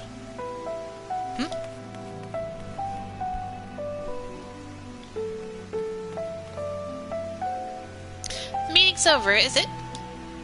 You were in there for so long I started to worry. What did they have to say? We're going.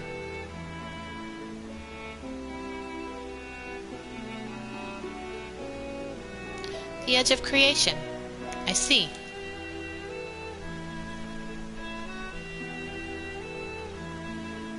Rest assured, everything will remain in order until you return. And you will return. Actually, Shalyn, could I borrow you for a moment? Looks like your plans for the interim are decided. When the two of you have finished, meet us back at the Belzessian Annex, alright?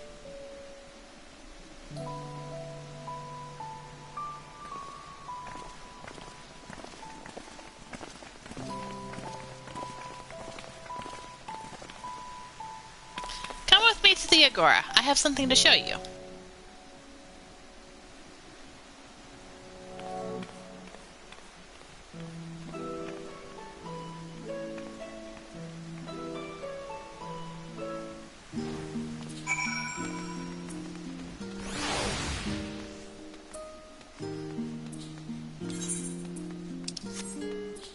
Did you make me more clothes? That's usually what you wind up giving me. Just as I used my pricey dye to dye this new outfit. The dye that I spent real life dollars on. Ah, frame rate drop. Because people everywhere. Alright. There you are, Tataru. Welcome, Shalon, to Tataru's boutique. I've always done my best to provide the Scions with fashionable attire, but in your case specifically, I want to make extra effort to strive for the most functional yet stylish clothing one could ask for. Not that I'm playing favorites, but you are the Warrior of Light. I'm faced with this unprecedented crisis. I knew you would need an ensemble unlike anything I've created before, and that I wouldn't be able to do it alone. So, after enlisting the aid of the world's finest artisans, I finally completed my career-defining masterpiece. But then inspiration struck, and I saw a golden opportunity just begging to be seized. With the help of some Thavnarian refugees, I decided to set up shop here in Sharlayan. Of course, I would never charge you for any of our works. Perish the thought. Basarut, how are things coming? I'm guessing this is where we get our relic attire. Relic gear. Everything is in order, Mistress Tataru. We'll be ready to open shortly.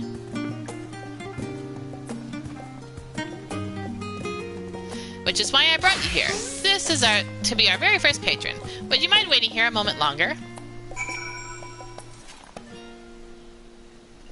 Yep, which I'm not quite level 90 yet, but you know.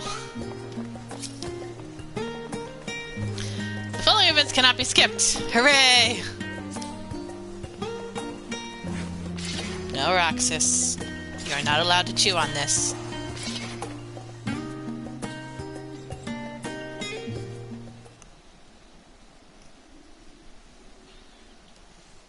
They certainly like doing this as well. It's not a new mechanic or new thing, but they've been doing it a lot more this expansion than previous ones, I think. I did not expect to find you here.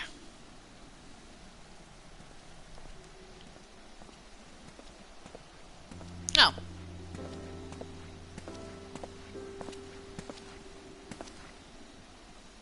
I'm not going to attempt his accent. I imagine Nidhana would also wish to offer her regards. Alas, after delivering our dragon scales to the engineers, she remained to assist with their work on the ether burner. This simulacrum, too, will stay in Sharlayan while I oversee matters in Radzatan. It is a rather convenient means to keep abreast of developments pertaining to the final days, if anything else, or anything else. It also allows me, after a fashion, to watch over my people in this distant land. Varshan, I was hoping you'd stop by. I can't thank you enough for allowing your artisans to work with me at the boutique. Please, it is I who should be thanking you. This establishment has restored some sense of normalcy to their lives. You have blessed them with newfound purpose, and a means by which to support themselves in these troubled times. What's more, when they at last return home to Radzatan, the experience and knowledge they have gained in your employ will no doubt prove a boon to the artistry and commerce of our land. In fact, I came here to see how your new employees are settling in, and to express my gratitude for granting them this opportunity. It's such an opportunity for me as well. Believe you me, your artisans have taught me so much about Thavnarian craftsmanship.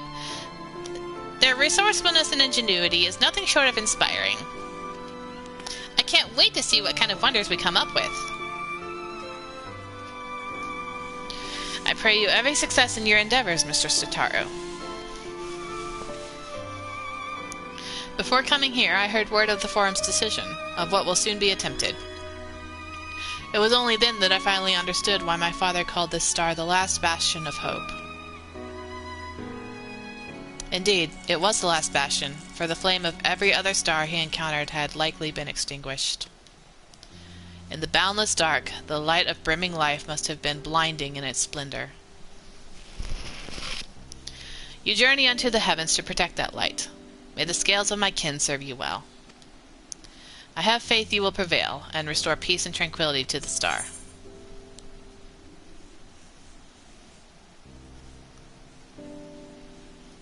I should like to visit Radzatan again when this is all over. And we should be honored to receive you. There is much still of Radzatan you have yet to see. Forgive me, but I must take my leave. Fare you well, and remember, the people of this star have not yet given up hope, and neither must you.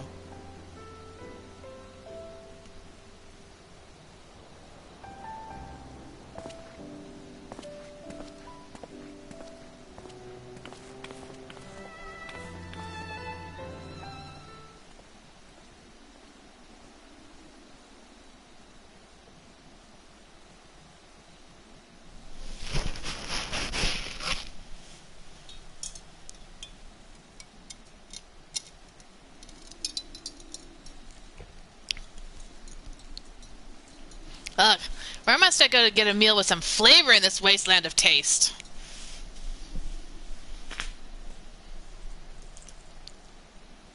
Oh, hello, Hydaelyn. Should have expected you.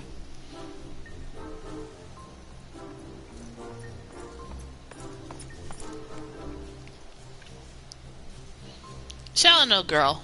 My, whatever are you doing here? A new boutique, you say? I have been meaning to expand my wardrobe. Yes, something with a little more flair, perhaps befitting a man of my station. Hydaelyn. Though I have nowhere to flaunt said raiments, so long as my confinement continues indefinitely, the young Lord Fortomps insists that, so long as there is work to be done, no matter how trivial, I must abide here in Sharlayan. Thus do I toil through, though every fiber of my being rails against it. Why, I've even suffered the company of that brute Sickard to see supplies transported in a timely fashion. Yet he was the one granted leave this morning to participate in some supposed covert operation. So I suffer instead for his otherwise welcome absence, now burdened with extra busy work. Without Arnawa here, there is no one to prepare my meals. I came here in hopes of finding a nice cafe, perhaps. Alas, Sharlayan delicacies I have sampled were lacking in every respect.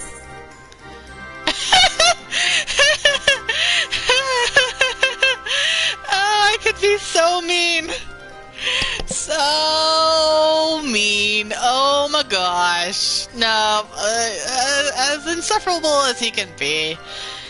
He is Hashipun's brother, so... If it is a hearty meal what you're after, I'd suggest the last stand.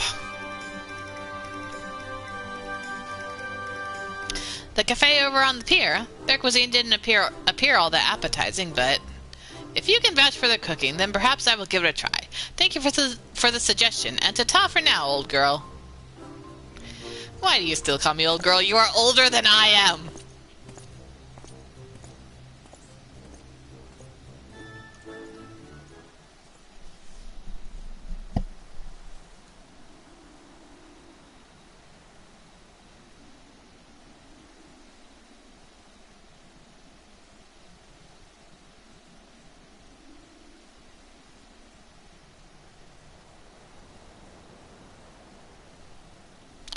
Well, is that Shallan and Tataru I spy?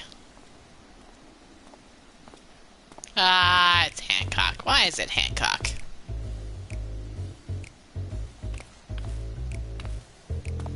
Hancock, what are you still doing here? You said you were returning immediately after dropping off your cargo. Yes, that was my original plan. After all, any expertise required aside from the delivery of goods is well beyond my purview. But what manner of entrepreneur would squander an opportunity to study the markets of the northern seas? Worry not, I will return straight away to Kagane once I have finished. Of course, you would find a way to turn this crisis to your advantage. She wounds me, the industrious woman running a new boutique. I am not blind to the travails of those who fight on the front lines to deliver us from ruin. Indeed, I have every confidence they will succeed, and would make myself and my business ready for their return. If you believe in them so devoutly, then why not put your money where your mouth is? Fair enough, Tataru, fair enough. There is not more I can do to help ready the Ark and her heroes for their maiden voyage, but on your return I shall host a grand celebration in your honor at Bokairo Inn. Accommodations are quite costly, given the reputation of said establishment, but the East Arnold Trading Company would be honored to foot the bill. Will there be lemon cakes?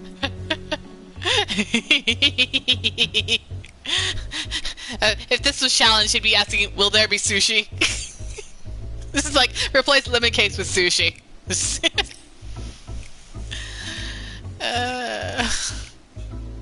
Oh, a woman of tart tastes, I see. Yes, there will be lemon cakes and much, much more. The finest delicacies the world and Lord Lodorito have to offer.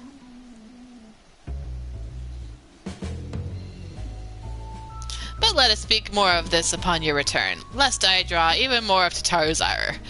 Until next we meet. But like, seriously, will there be sushi? That is the best way to lure Shallon there.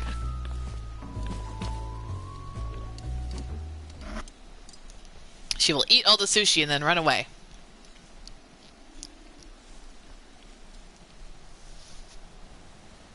And who is that coming to? Oh, that's Hancock going away. That's what that is.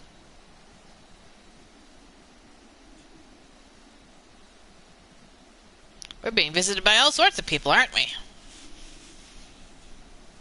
And he's gone. Oh, Shallon, decided to spend your time at the markets, did you? And who might you be? Oh, Biggs and Wedge. Okay.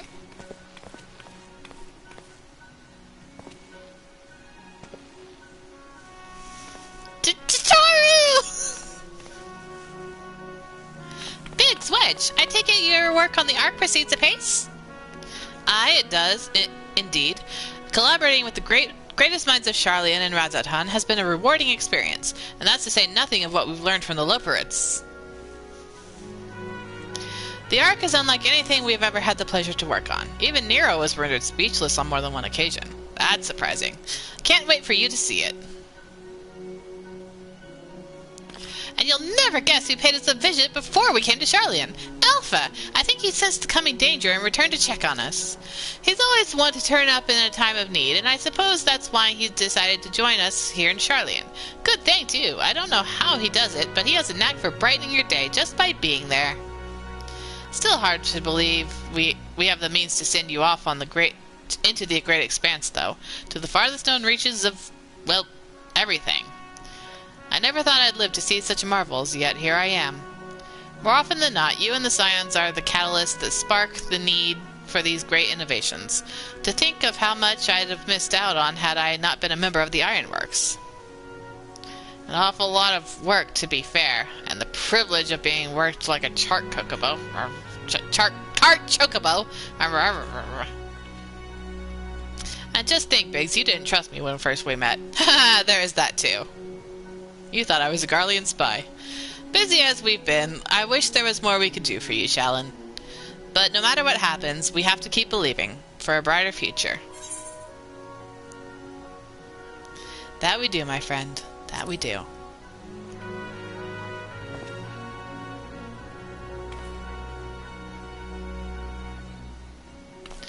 When you head back, would you tell the engineers I'll be along shortly with refreshments?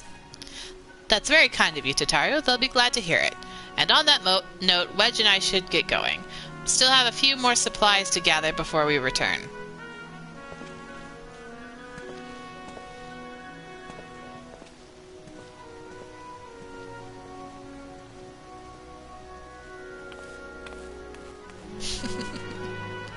Wedge, say something to her already.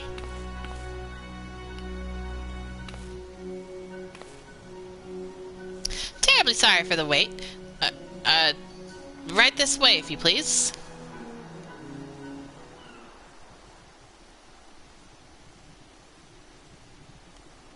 Thought for a second that was Coulternay in the background, but no, his robes are too dark.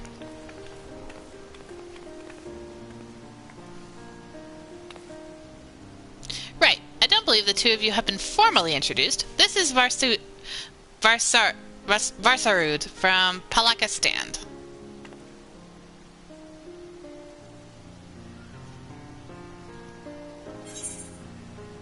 Pleased to meet you.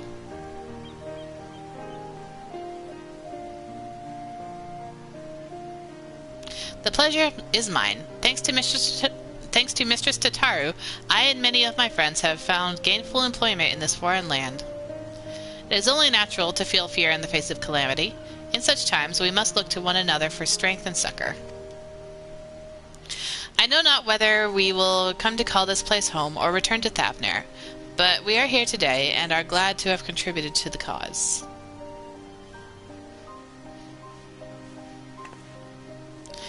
And contribute they did by helping to make your new garments as durable as possible. We put our hearts and souls into them, and I have every confidence they'll keep you safe in the battle to come.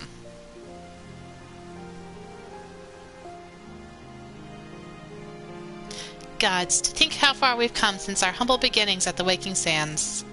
From the rising stones to the falling snows, and even a certain insufferable someone's ruby bazaar. We were always fortunate to find friends along the way. Even when you were swept away to the first, Grahatia was there to grant you sanctuary. I'll never forget the relief I felt when you all returned to us. I thought my heart would burst. Yours has been a long, long journey, and I've been privileged to watch, often with bated breath, as you persevered time and again. For all the joy we've shared, there's been much sorrow as well, but I've long since learned that you can't have one without the other.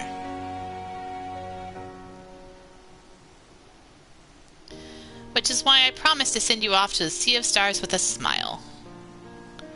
And you can be certain that I'll be the first one to welcome you back on your return.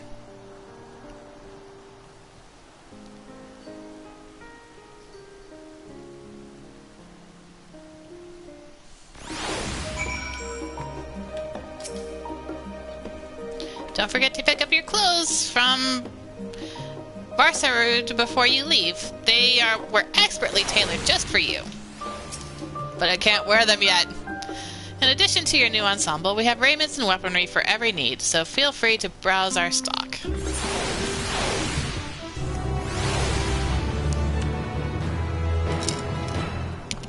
You may now obtain job-specific gear.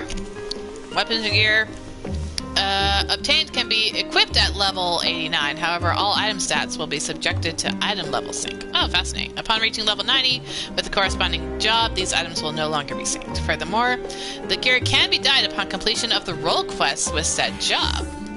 Fascinating. Fascinating. I'm almost tempted to go run off to those role quests, but I'm gonna keep running along, doing stuff. Alright. Honestly, I'm not a fan of these, to be perfectly honest. I don't like how they look.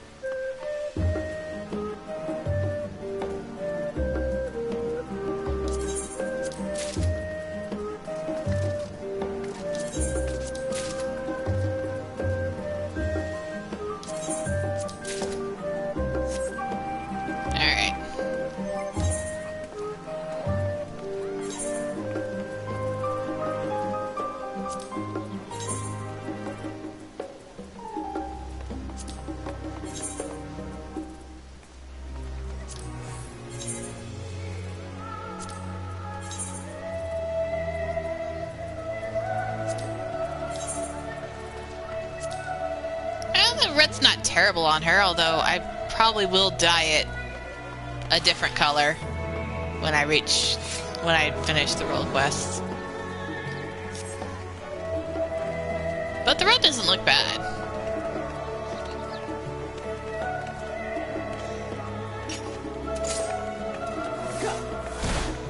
But yeah, I'm not a fan of the fact that these aren't rings, they're claws. It's just... nah. So I'm gonna go, at the very least, glamour that. Actually, what does this headdress look like? Just... you can barely see it. It's a bow, but it's under my hair. That's what the deal is. So I'm gonna have to probably, at least for now, glamour it. I'll probably remove the glamour whenever I change my hairstyle, but...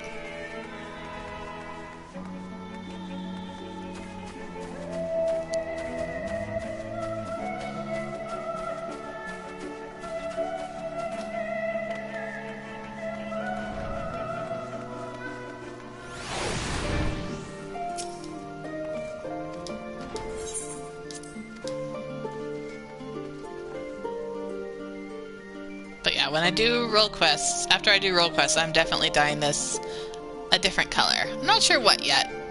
It's probably either going to be the metallic orange, or... I mean, I may just make it dark green, because I also just really like dark green. One or the other.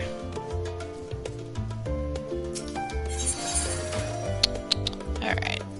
Let us do this. And this.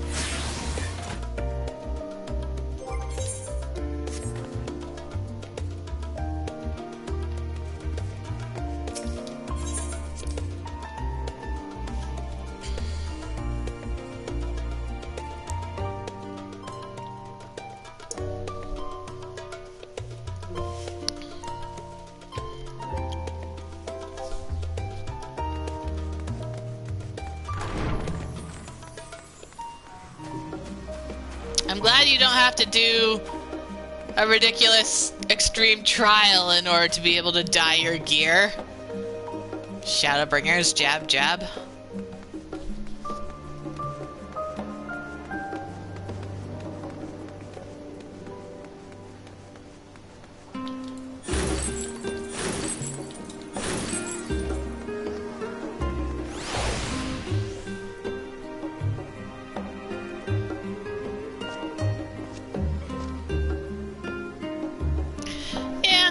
Hope the New Game Plus becomes available probably when they start releasing patches. That's what I'd like, but no guarantees. So it would be nice to be able to replay all this sometime soon. I realize you've still got lots to do before you depart, so I won't keep you any longer. I do hope you can find a moment for yourself, and that the others can as well. They said they were returning to the Baldician Annex, though I doubt they stayed for long. If you decide to go looking for them, I'd suggest speaking with Kryl first. I'm sure they would have told her their plans. Also, hi Jabsy.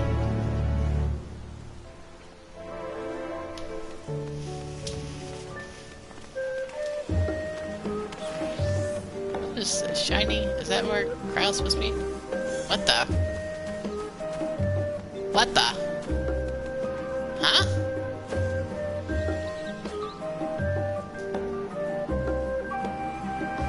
It's probably related to this quest. Which, by the way, so many people are wearing that dress. Here and in Garlemald.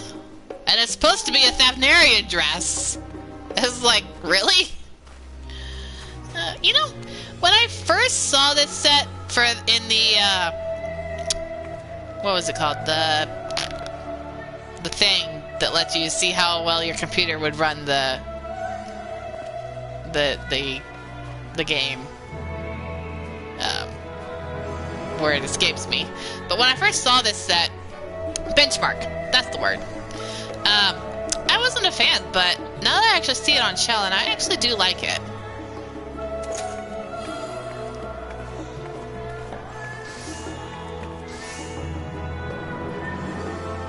Still not entirely what color I'll dye it, but we'll see.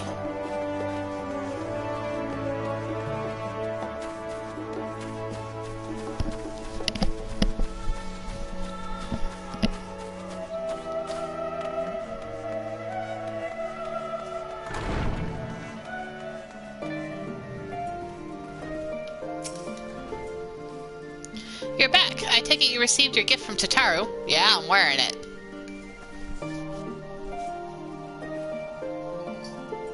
It was a surprise long in the making, with many, many long hours of fretting to get everything just right. I'm glad to see it realized, and with great success. If you're looking for the others, though, they've already taken their leave. Yustola, Thancred, and Urianger have gone to the last stand for a bite to eat. Alice and Grahatia, meanwhile, thought their time would be better spent poring over books at the Numenon. As for Alphino and Estinian, well, they've elected to pay a visit to the Levier estate, though Estinian seemed somewhat reluctant to go. I'm sure they would all be glad for your company if you've a mind to seek them out. Should you be feeling peckish, I'd suggest heading to the last stand before Yustola and the others finish eating. But above all else, it would be foolish to run headlong into battle a fatigue mess, so do remember to get a good night's sleep. It's telling me where to go first. I don't get a choice. So, I noticed that they paired Alice with Graha again.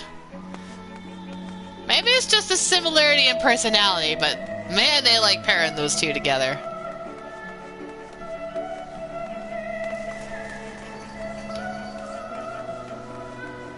More side quests.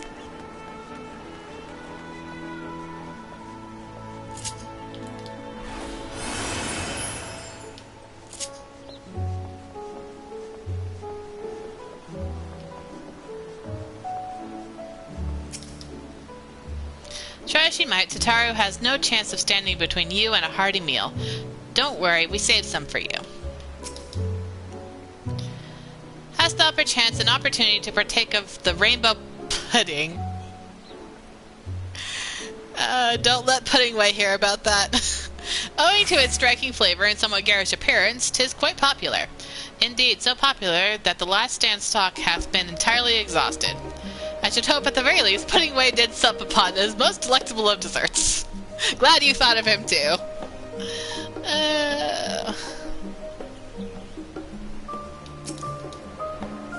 Shellen, come to make our trio quartet, have you?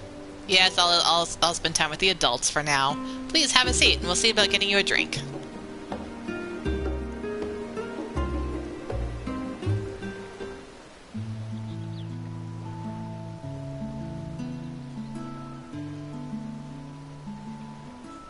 Your business with Tataru was finished. That looks like the glass that Xenos was drinking out of. Yeah, she made these clothes for me. My, what a thoughtful surprise. Whatever would we do without her? Good question, Stola. May we never find out. Indeed. And she's right, you know.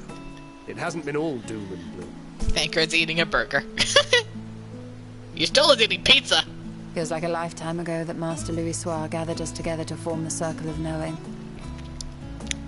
A scene I never got to see. Since then, we have experienced much. But rather than feeling wiser, the more I learn, the more I find my knowledge lacking. Forsooth. As a student, vainly did I believe that I held the secrets of creation in my grasp. Yet that which I had seized was but an insignificant sliver of what awaited in the wider world. Every encounter, every experience hath served to open mine eyes, enlightening and humbling me in equal measure. Even from those whom I called enemies have I learned many a valuable lesson. That tankard does not look appropriate for him, I'm just saying. What will we learn at the edge of the universe, I wonder?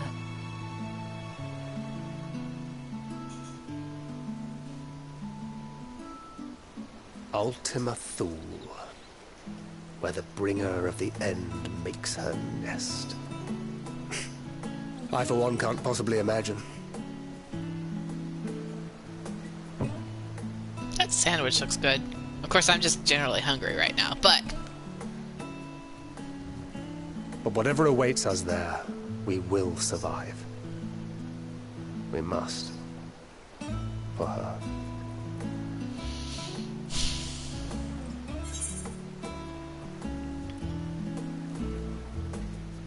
you have nothing left to prove. Not to Reen, nor Minfilia.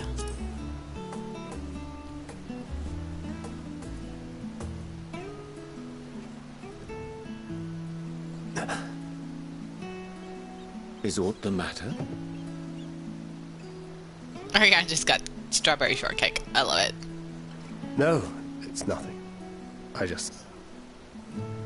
Well, lately I find myself surprised at how much I've changed.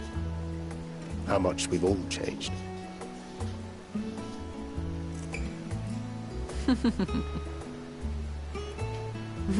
We've come far together, and if we have aught to say about it, we'll go further still.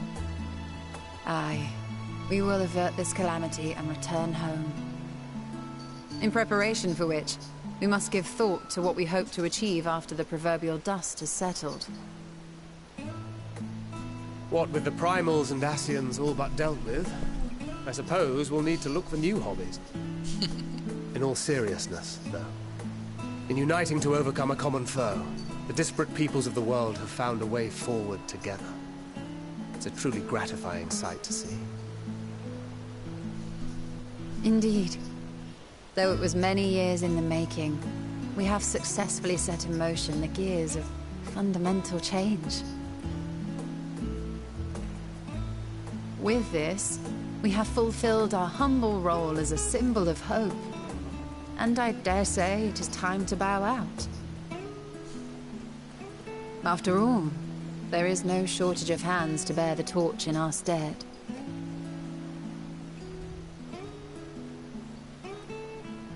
You know, I never really considered I might live long enough to see an after. But even if my time as a scion came to an end, I don't expect that much will change.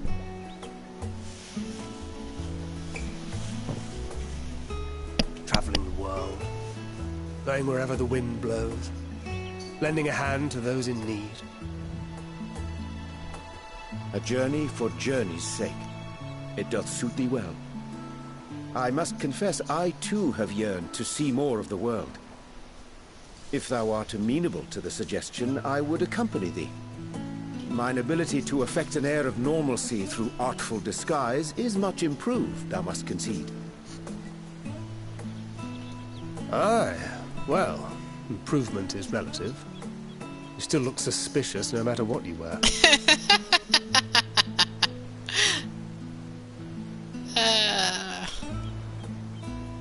What have you, That is kind of true. Any grand plans? She's gonna return to the First and marry Runar. I continue my quest for knowledge, naturally. To begin with, I wish to know the state of the reflections. To which end I must find a means to travel between worlds. I told you! She's gonna go marry Runar. 'Tis the least I must do if I am to keep my promise. Roxas.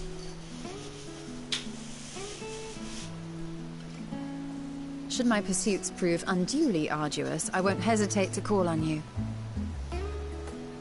And in return, I will take you to see Reen one day. I'm sure you cannot wait to see the fine young woman she has become. Spare me. Ashi. And what of thee? Come here. What wouldst thou pursue at duty's end?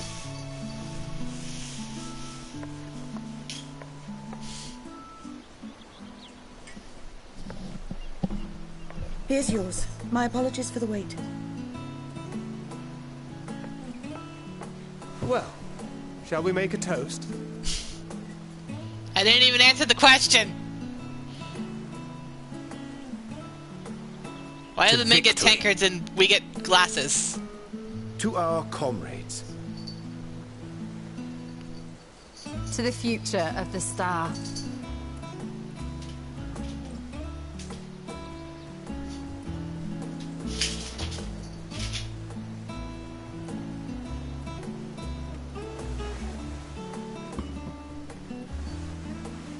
Okay, whose pizza is that? It's in the middle of the table. Yashtola's got that salad.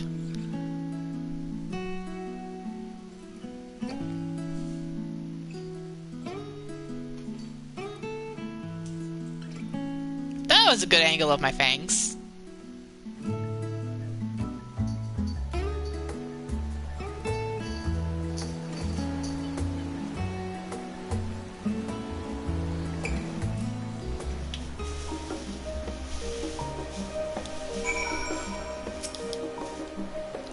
You can always count on your friends to help you maintain your perspective. A pity mine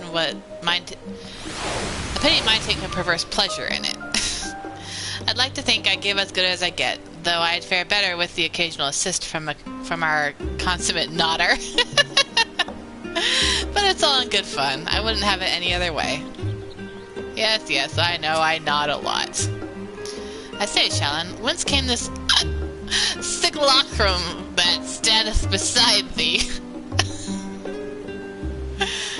I see falsely, but stolen and Thancred but moments ago employed the self-same doubling magic. Alright then, keep thy secrets. Ariadne, it's called being drunk. How much have you drunk at this point, man? Goodness. Leaving so soon? I suppose it's for the best, if you'd rather not explore the bottom of a bottle with your Ariadne. I dare say the others would welcome your company as well, if you can find them, that is.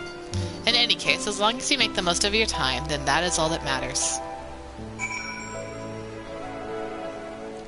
Alright, well, I gotta go find Alice and Raha. Oh! Hello there. No, I'm not neglecting my duties. Honestly, am I not even allowed a moment to myself? A genius needs time to reflect on his thoughts, you know.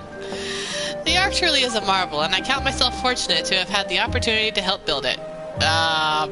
You did so much.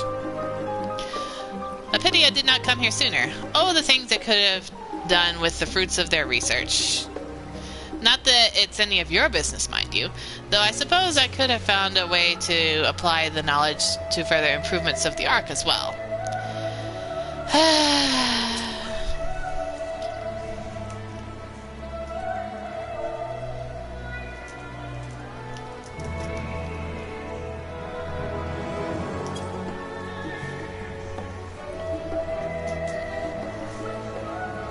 This man.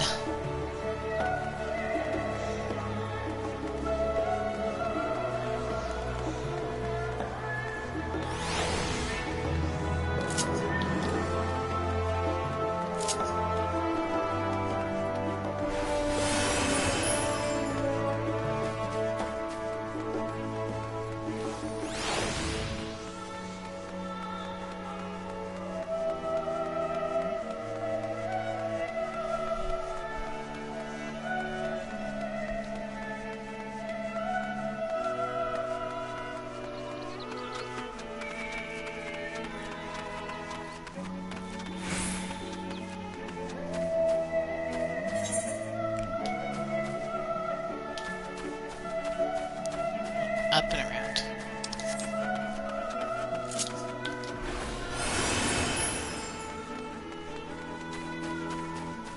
Oh, hello there, Pudding Way. Did you find that rainbow pudding? No, you found a book instead.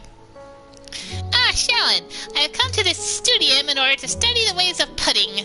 Alas, my creations don't jiggle as they should just yet, but I persevere. Okay, you study puddings.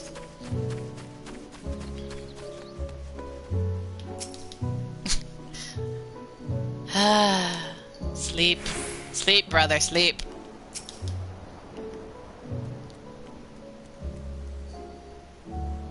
You try speaking with Alice, but she is fast asleep.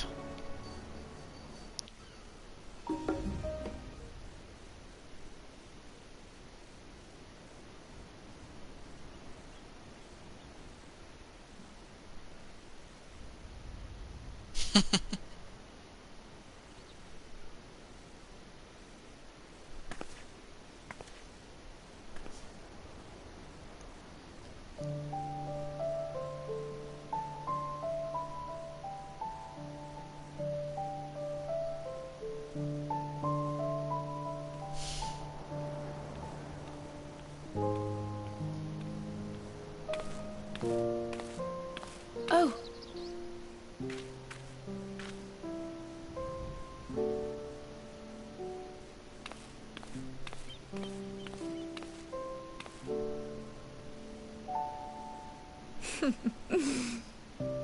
Knowing them, they're probably dreaming about the celestial adventures to come. just as well.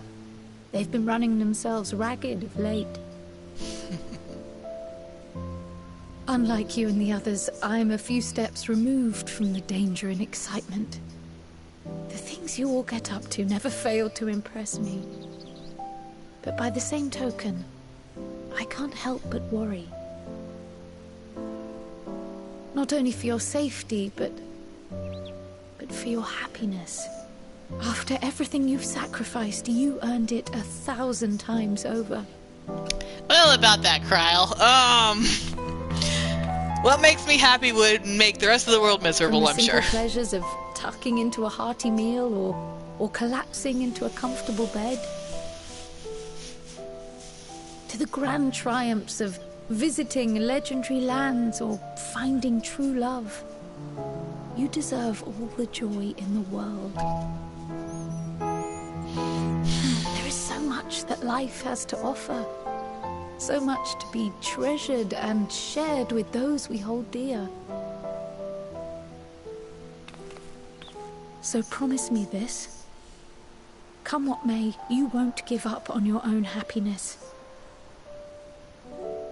When you're out there fighting tooth and nail, it's all too easy to forget. But in the end, your passions will be your greatest strength of all. Remember that. About that, Kryle. It's a big old we'll see.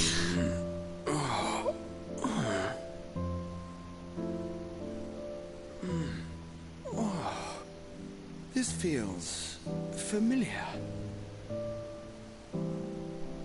Well, 'tis good to be...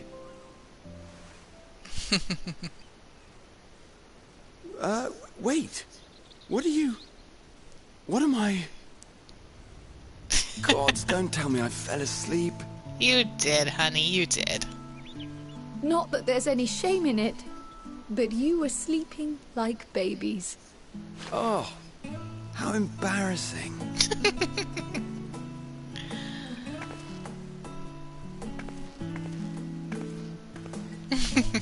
Not a word to anyone. Understood? Not one word.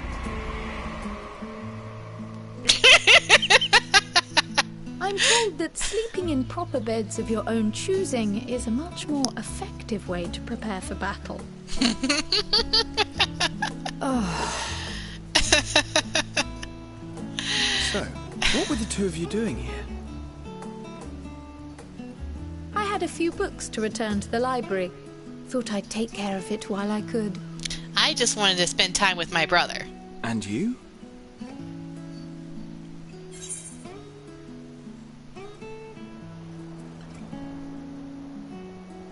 Nothing in particular.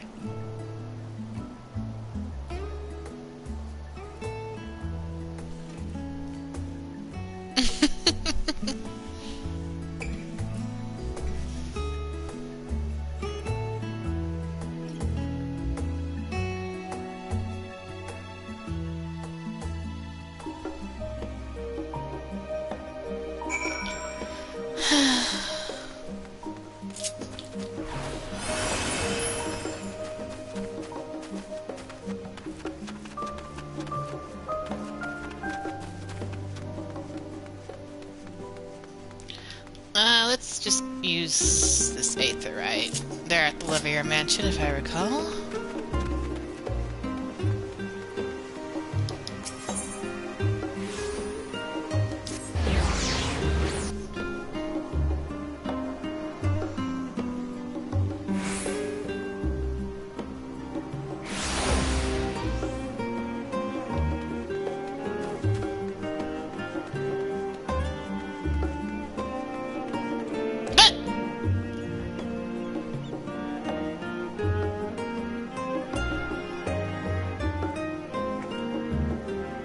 Okay. Okay, Estenian. I guess you look good in blue? What? Surely this isn't the first time you've seen me without my armor. No, it's not. It's just the first time I've seen you in this outfit.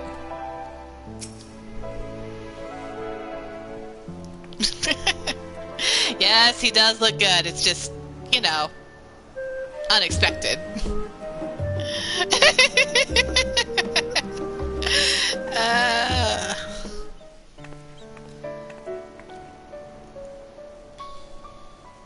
Oh. What brings you here?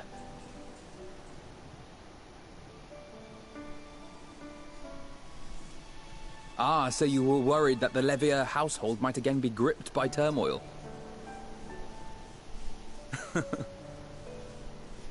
All is well, I assure you. In my letters home, I had made mention of Estinian, you see. My mother wished to meet the legend in person, and so we arranged to have a spot of tea together. He's got a dagger on his butt. Where were you in my hour of need? Fell beasts I can face. I'm not made for idle chit-chat with lords and ladies. Estinian. Well, I for one thought you held your own. Mother was the picture of delight. I'll watch it at some point. I didn't actually see it, but I can imagine. Were we in a tavern with more agreeable drink? The thought of fleeing crossed my mind, but what then? I'd never hear the end of it, least of all for Tatari. I'm sorry. Oh yeah, Xena's in this scene. I imagine Shallan would be with Raha and Alice, and Jules would be with the adults. That's not to say I think we won't be returning.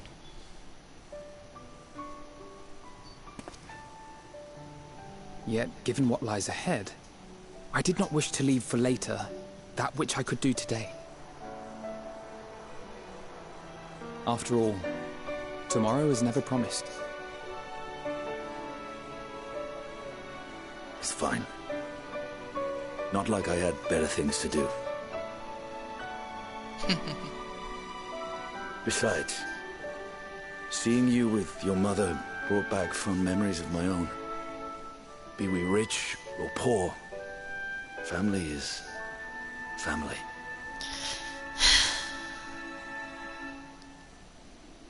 Well, it's past time we were on our way. Estinian, have you had the tea yet? I guess they did. They probably did. I probably caught them leaving. Wait.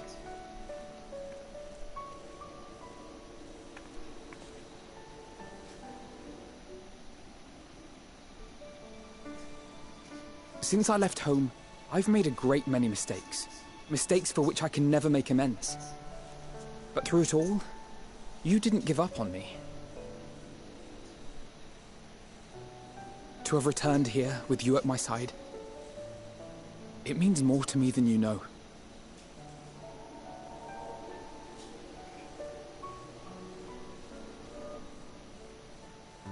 Thank you. From the bottom of my heart.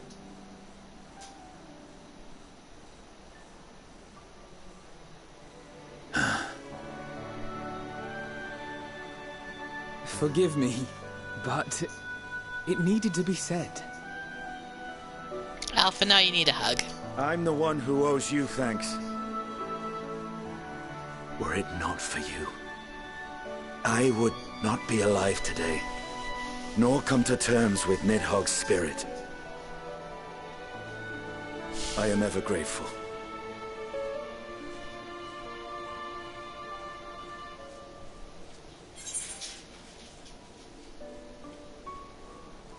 I suppose I ought to thank you both as well.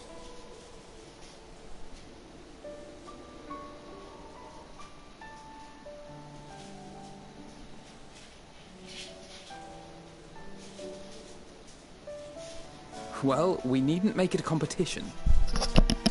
You know, this must be what Hydaelyn meant when she spoke about depending on one another. However treacherous the road before us, together we will prevail.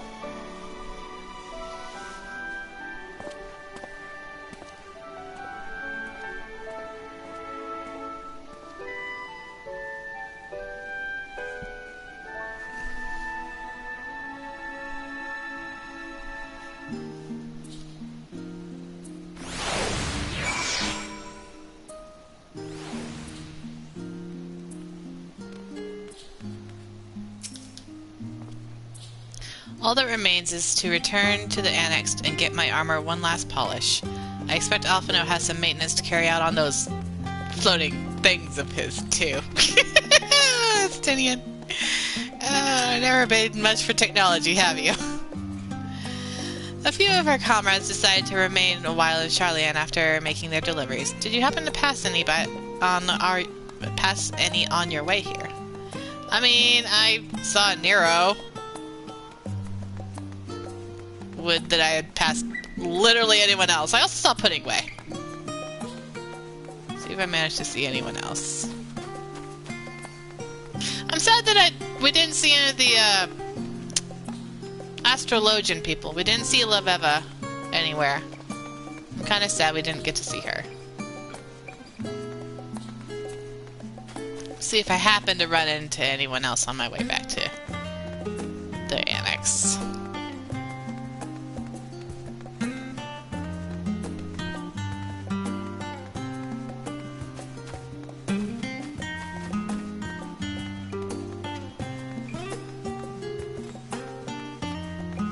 I'm running into lag. Wee.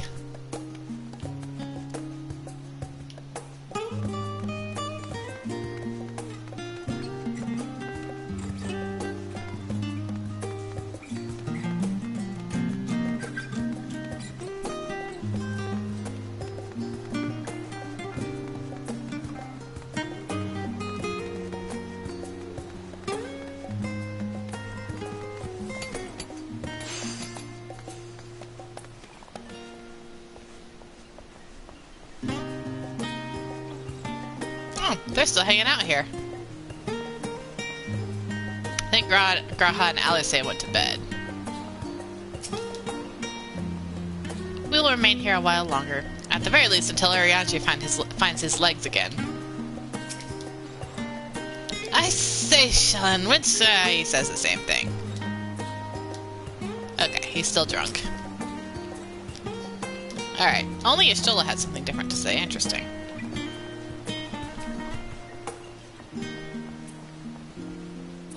Anyone hanging out in here? Nope. Oh, looky! It's Alpha and Omega! Aww! Quack quack!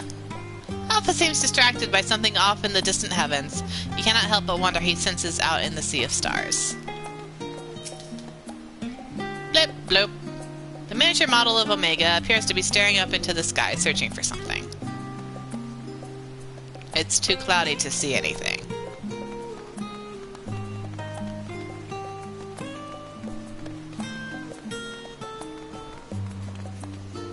Look at all these crafting people. Such crowds, such devastation.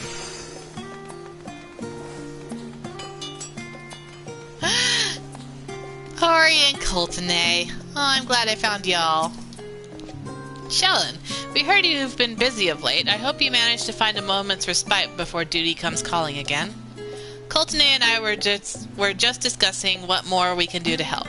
If anything should come to mind, please don't hesitate to ask. Coltonay does not have a voice. Hori has a voice, but not Coltonay. Tataru, Hori, and I continue to do what we can to keep our brothers and sisters in arms abreast of emergencies as they unfold. They are ready to take action at a moment's notice, but I pray we have no need to call them into the fray. Another exodus is upon us already. Why, I still vividly recall the first one. And I had just joined the Worldly Affairs, and the department was quite busy, and that was not merely movement across borders. I can only imagine the chaos that will ensue from exodus to another star. Not everything has to be bureaucracy, you know. Let's see if I happen to run into anyone out here.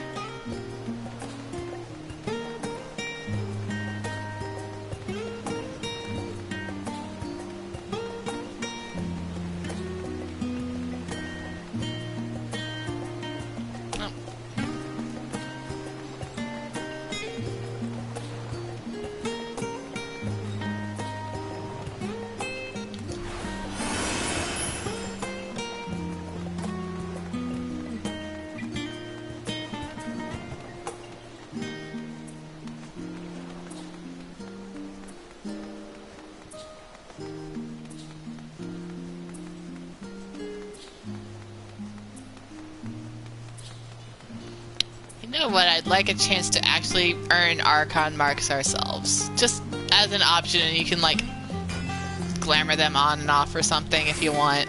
Just a chance to earn them.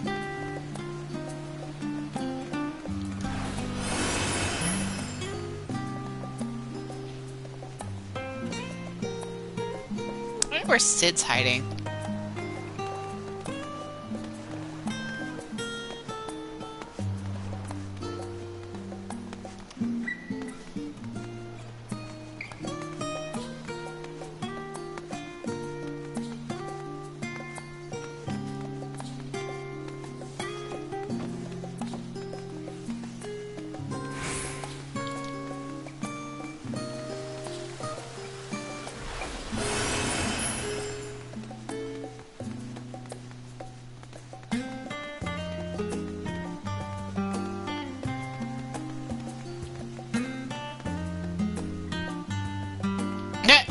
Cheating way?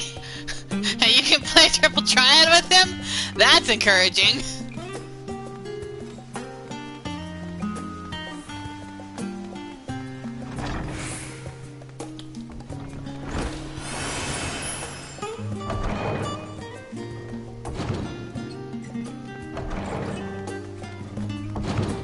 I'm sure there are others hiding elsewhere, but I think I've wasted enough time.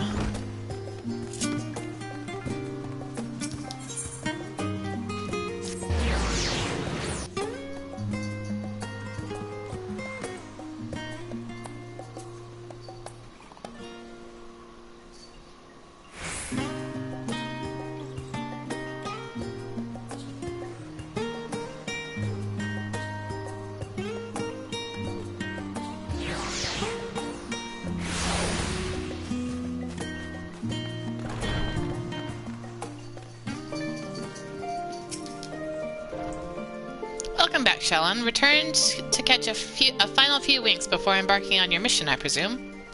You'll be happy to know that your chambers have been cleaned and fresh linens laid out. I pray you enjoy the sweetest dreams on this final night before the big day.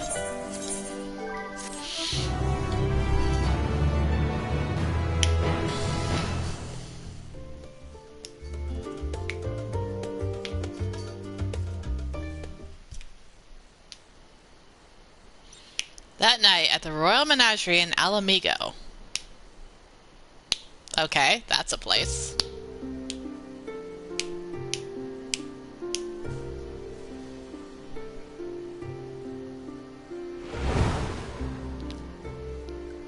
I knew he liked this place too.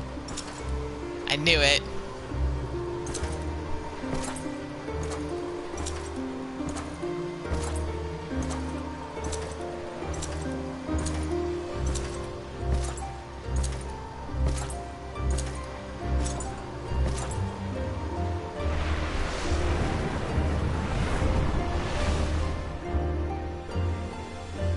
You will never get what you want. Not even the battle you pine for so dearly.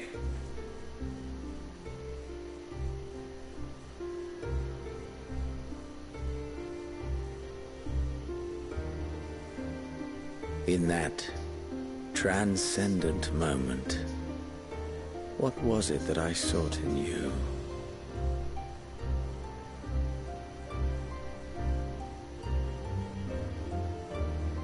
And what was it that you sought in me?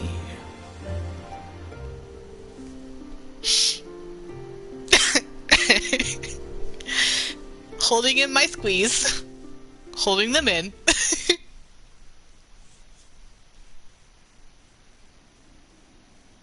And thus it dawns. The day of reckoning.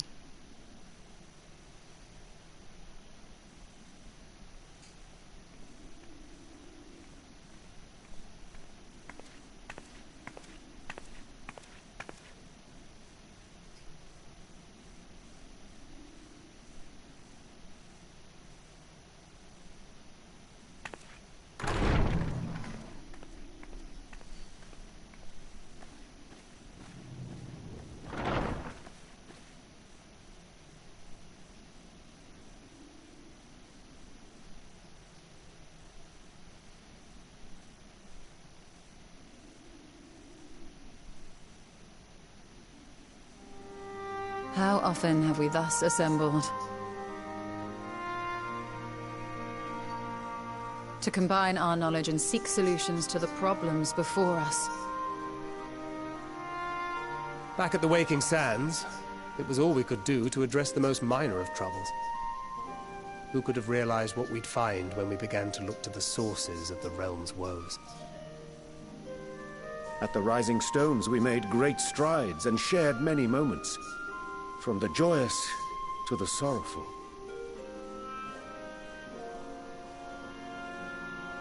We've had occasion to call other places home too.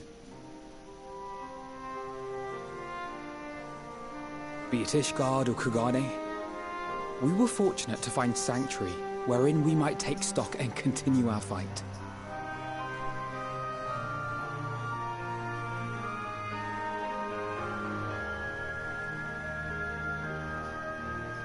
I was honored to host this company in the Crystarium, to stand with you all as we confronted the truth of the star itself.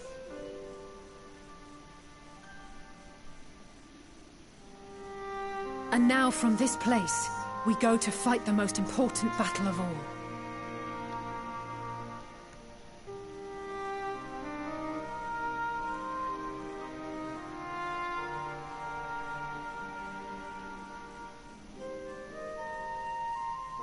The Forum has sent word. The Ark is ready. The Loporrits naturally will be commanding the vessel.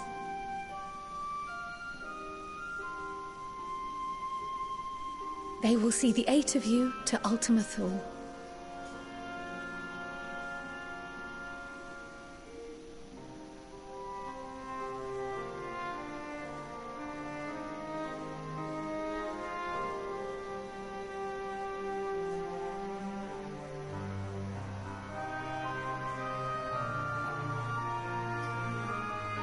Upon arriving, your objective is to find and vanquish Meteion.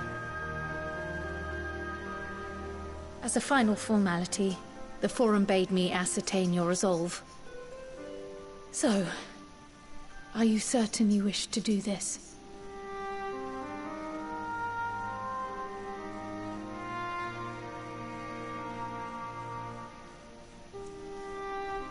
We are.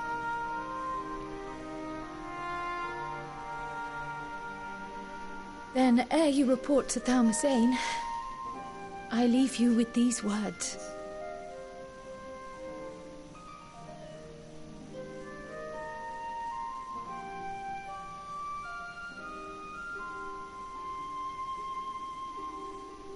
You must triumph.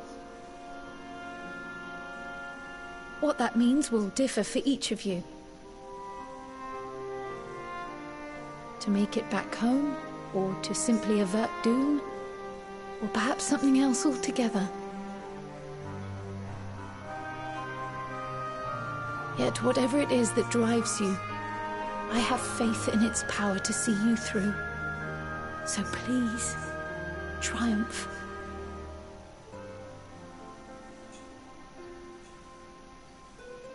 Triumph, as we who remain behind believe you will.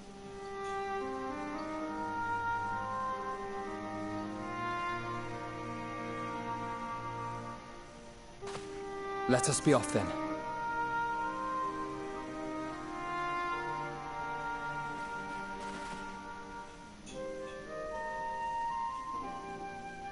Wait!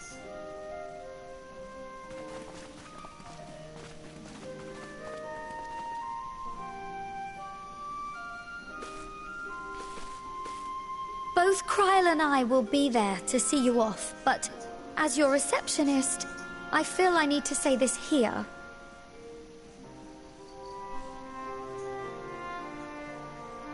Safe journey, all of you, and be safe.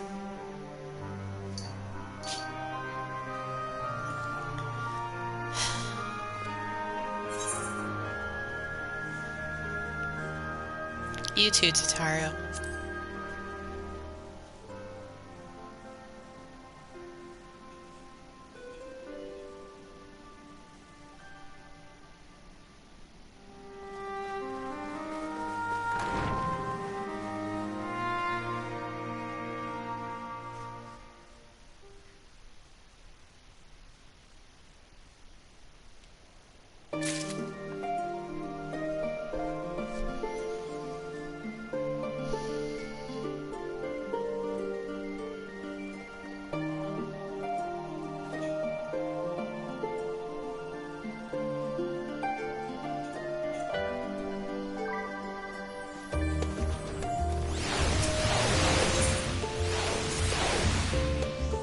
suppose this is where we part ways, for now at least.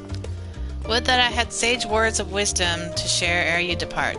Mayhap the teachings of Gallo Balducian will suffice. Surrender not to anger or hatred, he said. Look beyond them, and there find true strength. What one sees beyond is open to interpretation, I think. But for me, it would be the things I cherish most in life. Things I believe are worth fighting for. Something to consider as you venture into the Sea of Stars.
This is quite the send-off.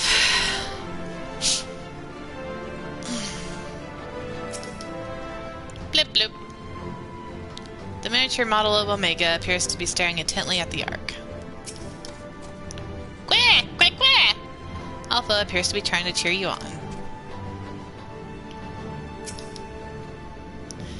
Man is said to fear what he does not know, yet you would venture unto the greatest of unknowns. I say to you, daughter of man, that you need not fear. So long as he shares the bond with dragonkind, so too does he share our kinship with the heavens, and our ancient home amidst the stars infinite. I pray you go forth, and prove this bond of ours, tempered and tested, shall endure unbroken for 1,000 years. First the great Exodus, and now this. It seems there's no end of our work. In truth, more than a few gleaners were distressed at learning their earlier efforts were for nothing. It was no easy task convincing them that the new plan was for the best, I can tell you that. I can't tell every man believes this is the wisest course, but I can say that all will be forgiven if you deliver us from the coming doom.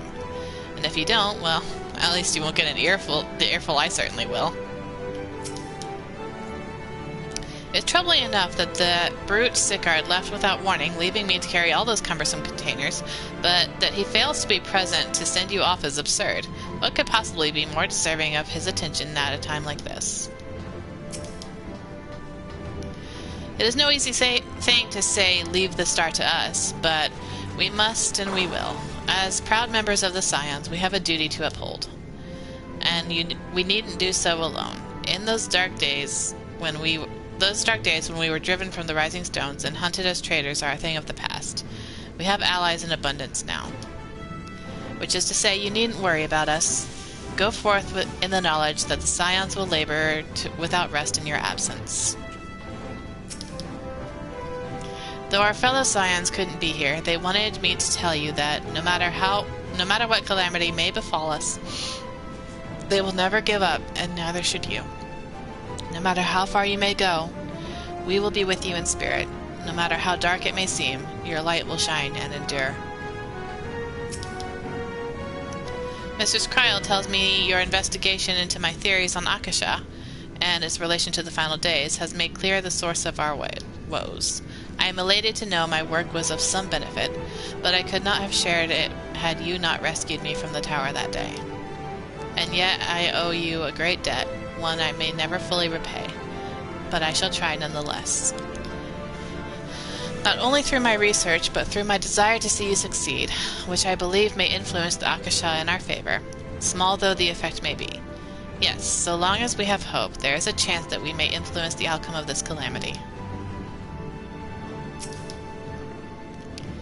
We were quite fortunate.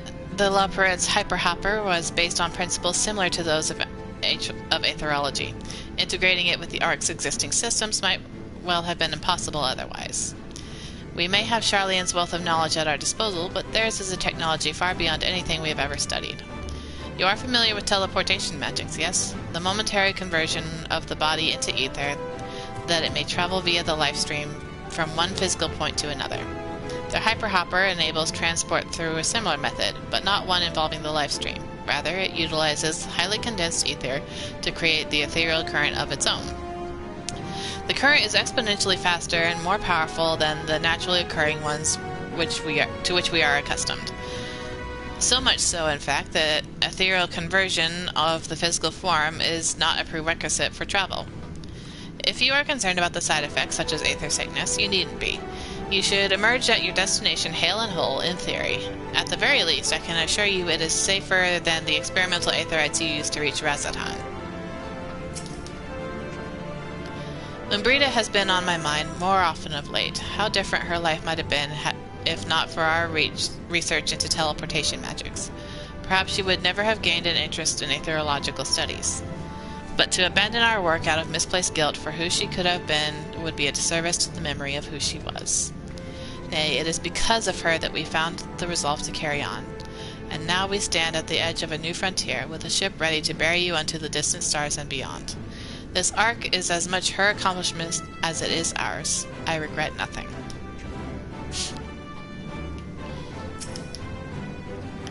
So this is the ship that will bear us unto Ultima Thule. Even Wolfsoon and Blowita should be in attendance is most unexpected, but I am nonetheless heartened by their presence. For so many to see us off like this seems wholly unnecessary. Still, I'll not begrudge them for wishing us well. This is the pinnacle of aetherochemistry, a synthesis of modern innovation and the ancient wisdom of Alag. The Ark's engine appears to be capable of processing condensed ether in quantities I never thought possible. I wasn't quite expecting quite so many people to be seeing us off. Let us hear what Father has to say. They said work on the Ark is finished, but you certainly wouldn't know by looking at it. I'll send word to the Alliance leaders the very moment the ship takes off. Obviously, they couldn't be here, but I'm sure they'll be cheering you on every step of the way. Quite the turnout, wouldn't you say? Then again, who wouldn't want to be present for a once-in-a-lifetime event? The Ark is missing one last but very crucial component before we are ready for takeoff. It should be arriving shortly.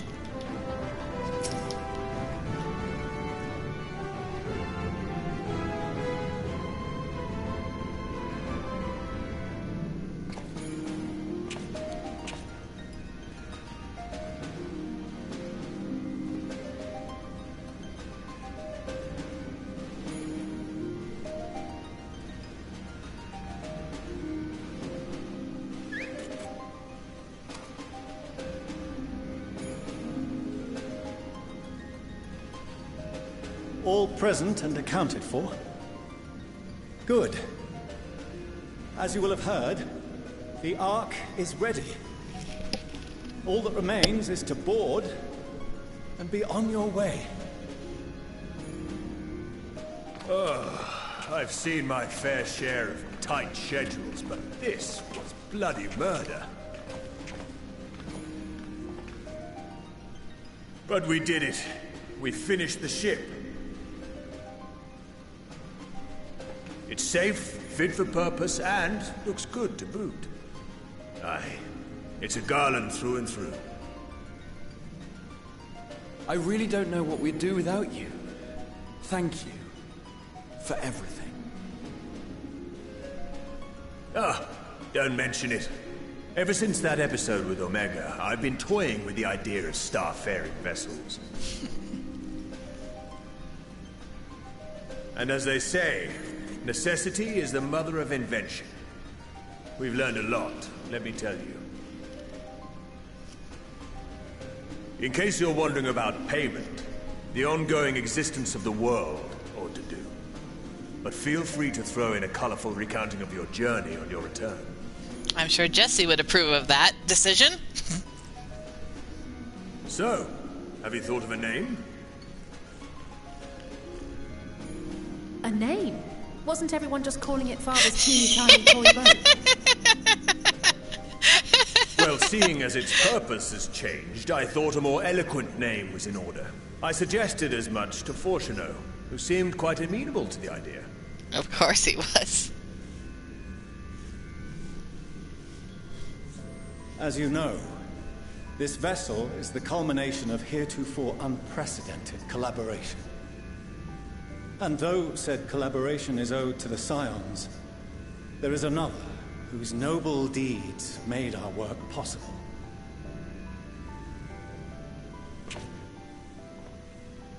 From a fragment of Dalamud, we obtained not only advanced materials such as refined adamantite, but the knowledge to traverse the stars. And this fragment would not have found its way to us had the Archon Louisois not fought to protect this world.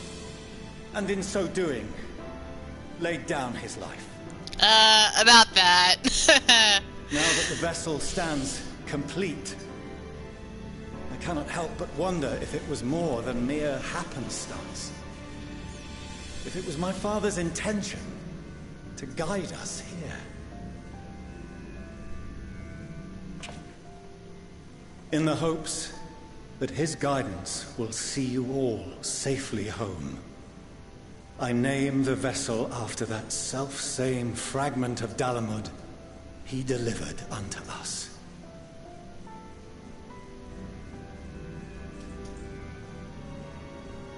The starship Ragnarok.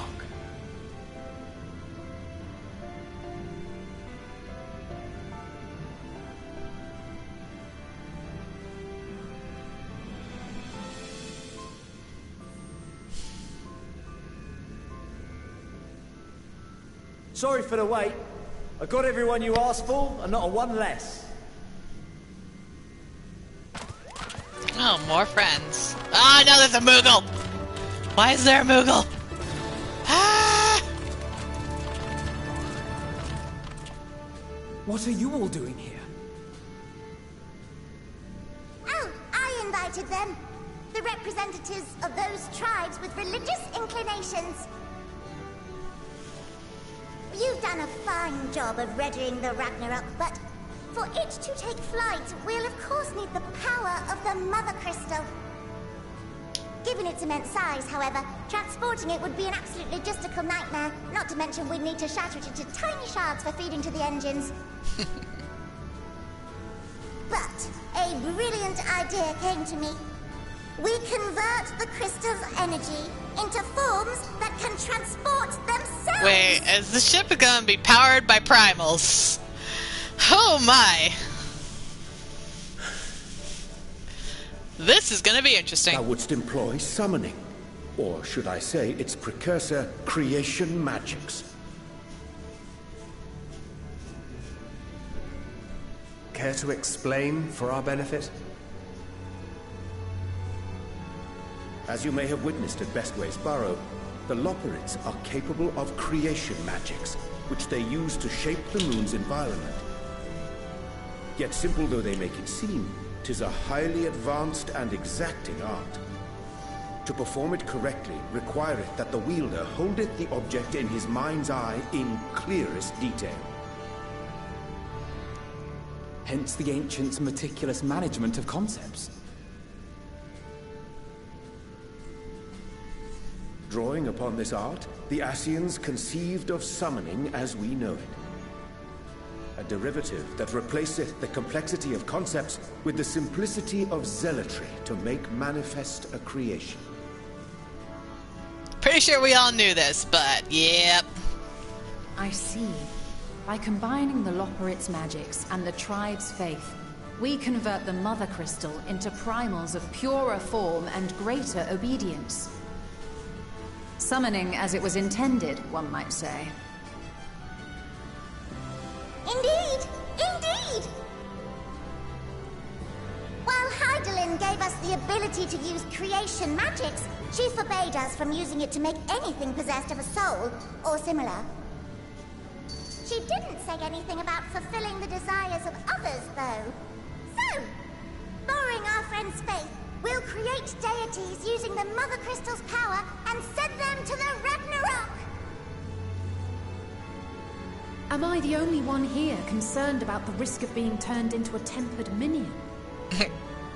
Don't you have your scale, Alice? Oh, right, I was getting to that. From what I've read in Sharlayan tomes, it appears the Ascians incorporated an additional nasty element into their summoning method. The fervent desire to assimilate others into one's belief. Beings thus created are instilled with the self-same desire and use their powers to enthrall people, starting with the summoner. In contrast, our creation magics, the original and the best, except no substitutes, don't incorporate any of that rubbish, so there's no risk of tempering. I mean, if the being was on the scale of Zodiac, you might feel a little tug, but I think we'll be safe enough. That's an interesting caveat. Truth be told, I do not understand the intricacies of this plan. But none of us would ever turn our backs on you. When the avatars of our faith ran amok, you intervened without decrying we who birthed them. Where others vilified and suppressed us, you offered understanding and friendship.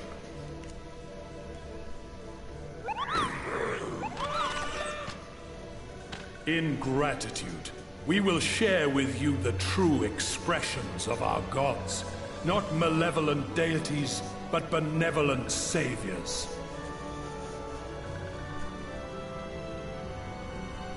Alright, you lot, we're heading to the Ethereal And that Sea. explains why summoners are able to actually be summoners now. It makes sense. Lead the way. That's funny.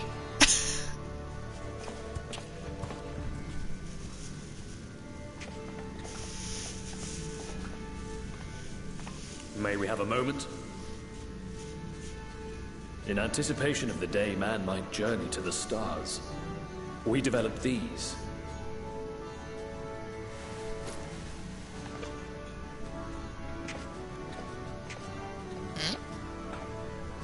Portable teleportation devices. One for each of you, designed to work in tandem. Interesting. Press the button on one, and in a matter of moments, all 8 will activate and send their owners back to the Ragnarok. There is no telling what hazards you may encounter. If you find yourself separated or lost, please do not hesitate to use them. Interesting.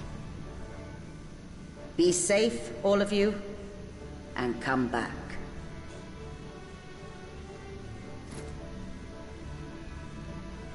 You as well. I pray you take care. Looks like everything is in order, so I'll go ahead and board. A few of my fellows will remain to assist with the summonings, but rest assured, the vessel won't want for competent crewing.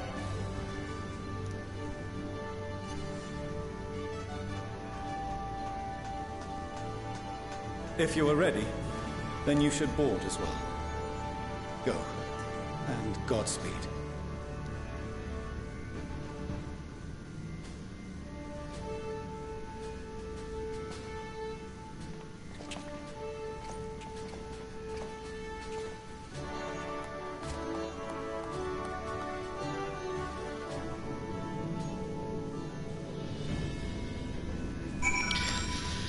Oh boy. Ameliance will not be joining us, I'm afraid. She could not bear to watch our children embark on so perilous a mission. Make no mistake, I feel the same. I cannot tell you how many times I had to step away from my duties, so distracted by thoughts of all the ways it could go wrong. Even now, a part of me wants to drag them away and forbid, well, Not that they would listen. So I will see them off with pride in my heart and a prayer on my lips. For my children, and for the star they love so dearly, you must prevail. Umbrita has been on my mind more often. Okay. I'm sure they all say the same thing then. Quite the turnout, wouldn't you say? Alright, she still says the same thing.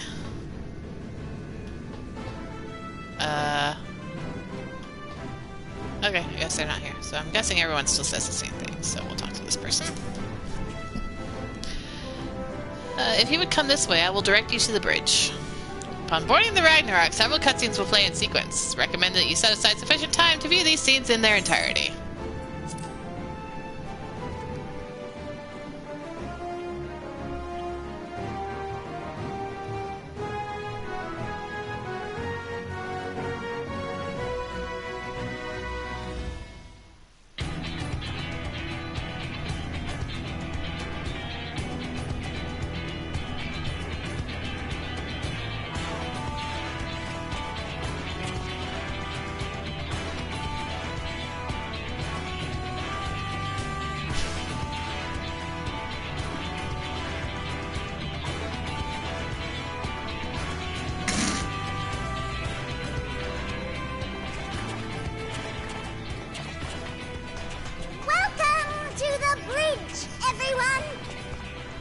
I hope you have everything, because I can't be bothered turning back.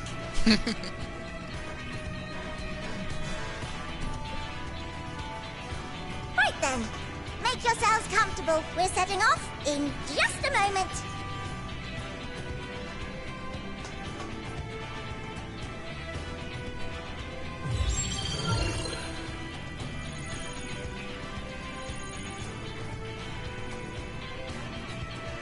It's incredible.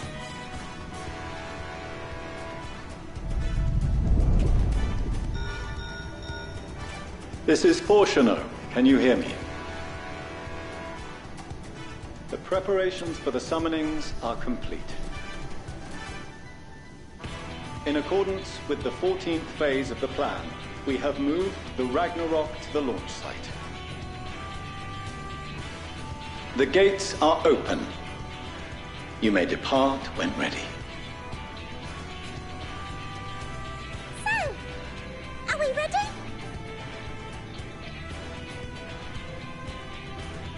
As ready as we'll ever be. Let's get going. Oh, come on. The burnt-out star's got more fire in its belly. Try it again, with feeling.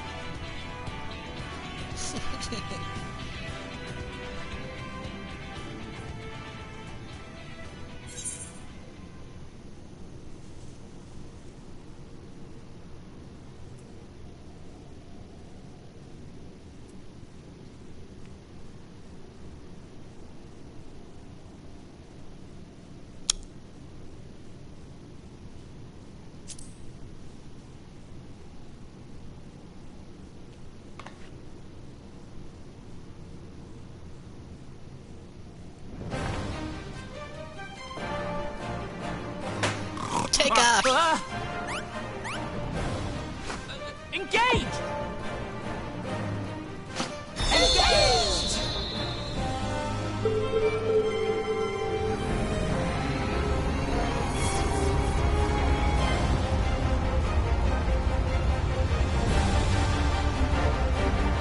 And we're playing Torn from the Heavens.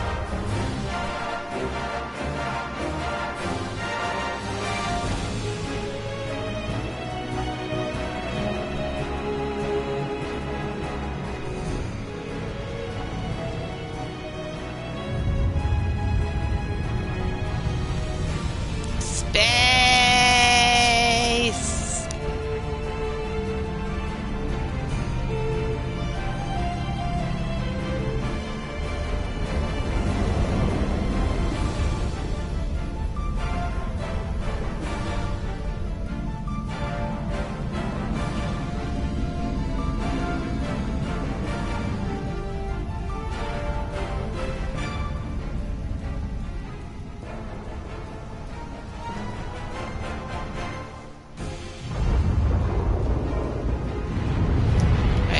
bet those are our primal friends.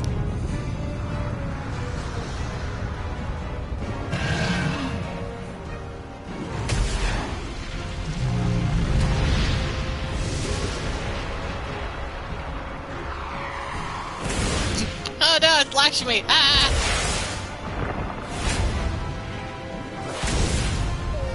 Oh, it's Ravana and Bismarck. Everyone! Even Mooglemog! Why Mooglemog? Ah! Ah! That I must carry landwalkers into the sky! I cannot imagine a greater indignity! Do not sulk so, for thy mighty winds exist not only to buffet and batter. Nay, they may serve also to thrust forth with vigor. Such is thy glory, and thus it is an occasion to rejoice. Ah, it's so nice to see come, Susano again. Let us revel!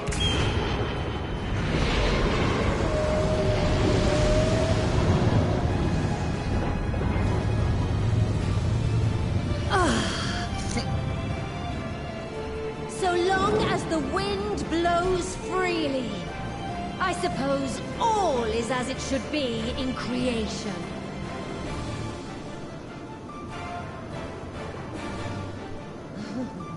I will render unto them a storm, that they may pierce the firmament and fly free!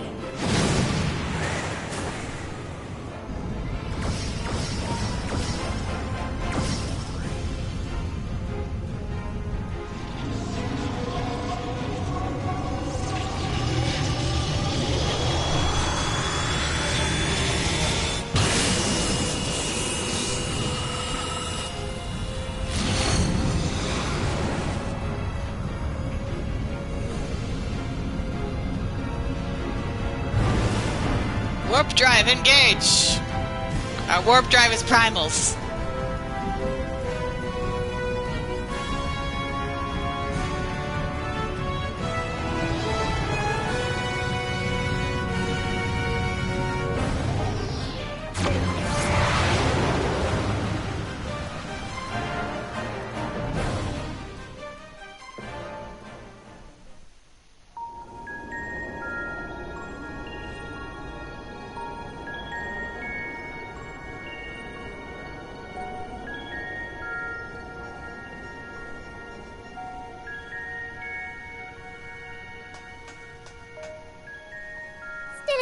Peace? Good. Sleeping way? Report? He's asleep. Oh no, he's not. Okay. All's well. Fantastic, even. Thanks to the power of those primals, the engines are roaring and we're ripping along. All values are also within protected ranges. Time to destination is 8 carats. Perhaps 7 at a pinch. Carrots is an estimation of time. Alright, let's go over some points of caution. Our destination, as you know, is Ultima Thule. Lest you wonder, the place is not a star so much as a patch of emptiness. That's the extent of what our equipment could determine, anyway. From what we know of Meteion, she's likely used dynamis to obfuscate her location. So, in conclusion, we'll only know what's there when we get there. The crew and I will see to it the ship's ready to take off at a moment's notice. We'll support the search as best we can, but it'll be your paws on the ground, assuming there is any. But everything will be fine, I'm sure. Hydaelyn believes in you, so you ought to believe in yourselves. Just don't do anything I wouldn't, like waiting too long to use those portable teleporters of yours. Personally, at the slightest sign of trouble, I'd mash the button to bits, and you should as well. Understood. We promise to be careful. I suggest you brace yourselves. We're about to arrive, and the vessel will shake a good bit.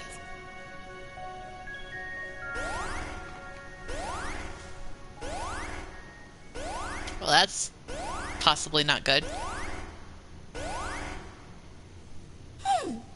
What is this? Something is... interfering with the equipment.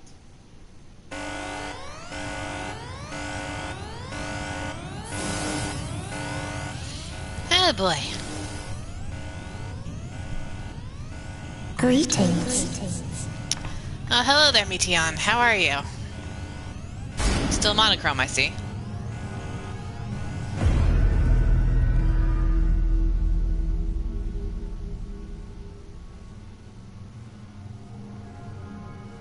Greetings. Can you hear me? Unfortunately. It's the bringer of despair. Meteon.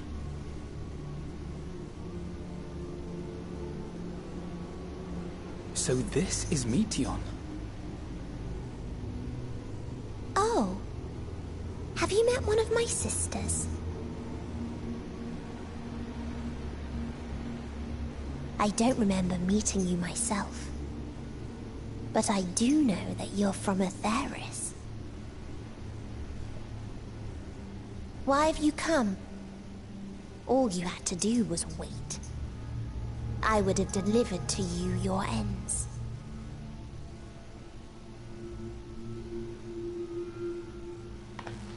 We didn't ask for that. I don't understand. All life is destined to end. Why choose to prolong your suffering? Effort, ambition, love, they amount to naught. Happiness, should you find it, is inevitably lost, stolen away by events beyond your control.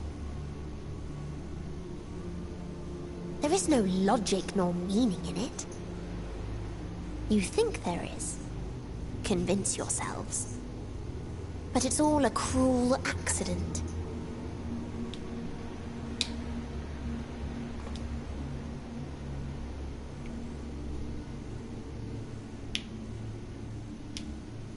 Come now. I speak the truth. A truth you would recognize if you looked up at the night sky. Unbroken emptiness. Cold, dark, and silent. Your world, like every other, is but a blemish upon its perfect fabric. Life is an anomaly. It is unnatural and cannot continue. The sooner you accept this, the easier it will be. Just to be clear, we're not here to argue with you. We know that life is fleeting, and that in the short time we have it, we're not assured happiness.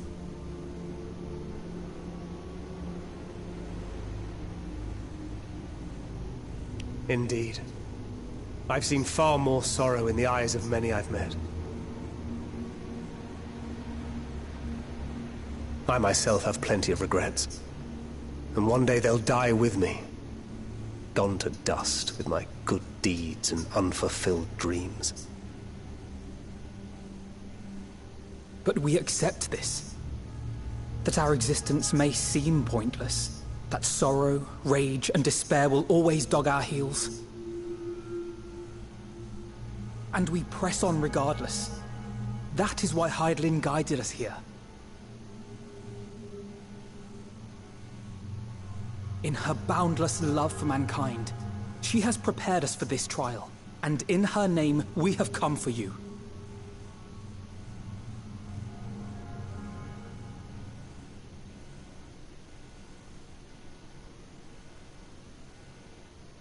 Yes, I sense it. A burning passion like unto fury. I know it well.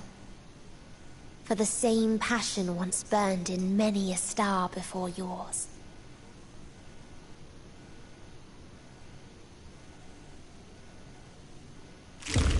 Suffocated and extinguished now.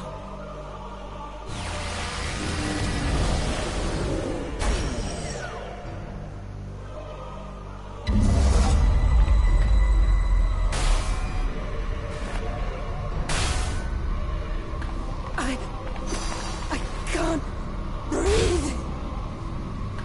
You approach the bounds of my ultimatum.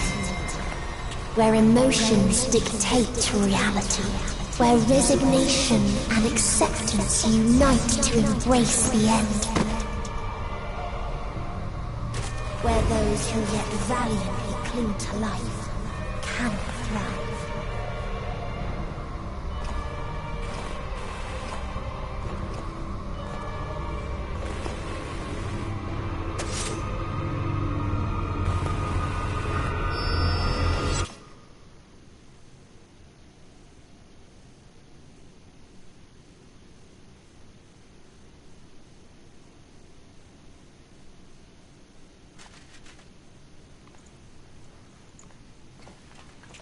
Well, we're all still alive, although I don't know where Thancred is. By the Fury.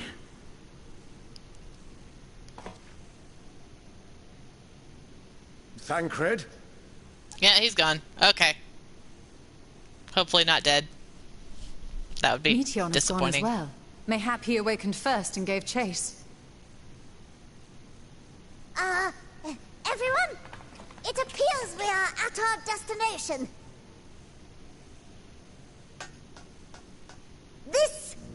This is Ultima Thule.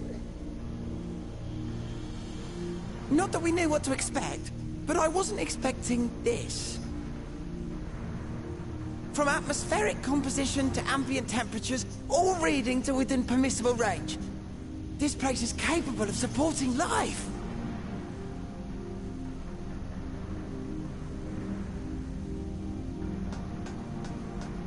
If that's the case, then Thancred may well have gone on ahead. Let's go and have a look. Maybe he's not dead.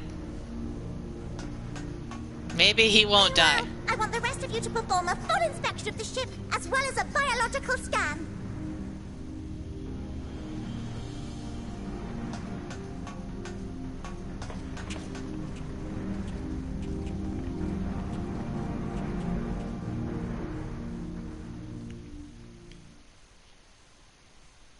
So it was that the brave wayfarers arrived at last at Dream's End. Oh. Deus is narrating now. In following their path walked and history written, I am made keenly aware of one truth. Though the curtains may fall again and again, so long as others take the stage, ever shall there be more tales to tell. So, let them bring it to a close, I say.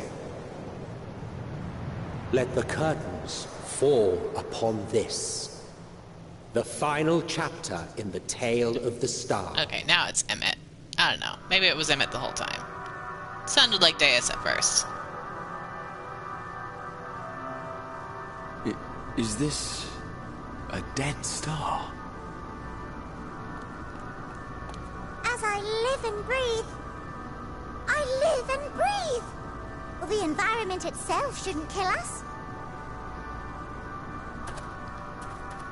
Well then, let us search for Thancred while exploring the area.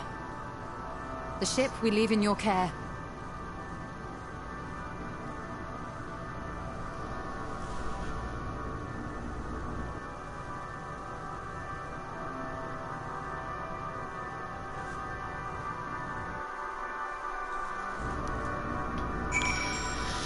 Oh boy. Well.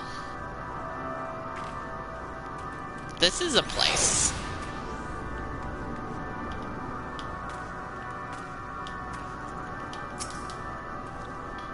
If Medion should strike again with such overwhelming force, I honestly don't know how we are to oppose her. We were clearly no match for Medion, yet we survived unscathed. But how? It is as Livingway said, I can breathe well enough, but something about this place feels wrong.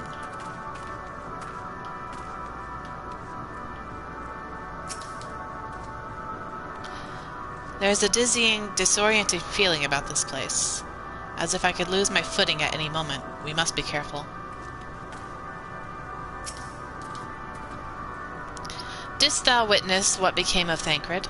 So quickly was I overcome by Metion's malevolence that I saw naught of their altercation. It's so dark, I can barely see anything.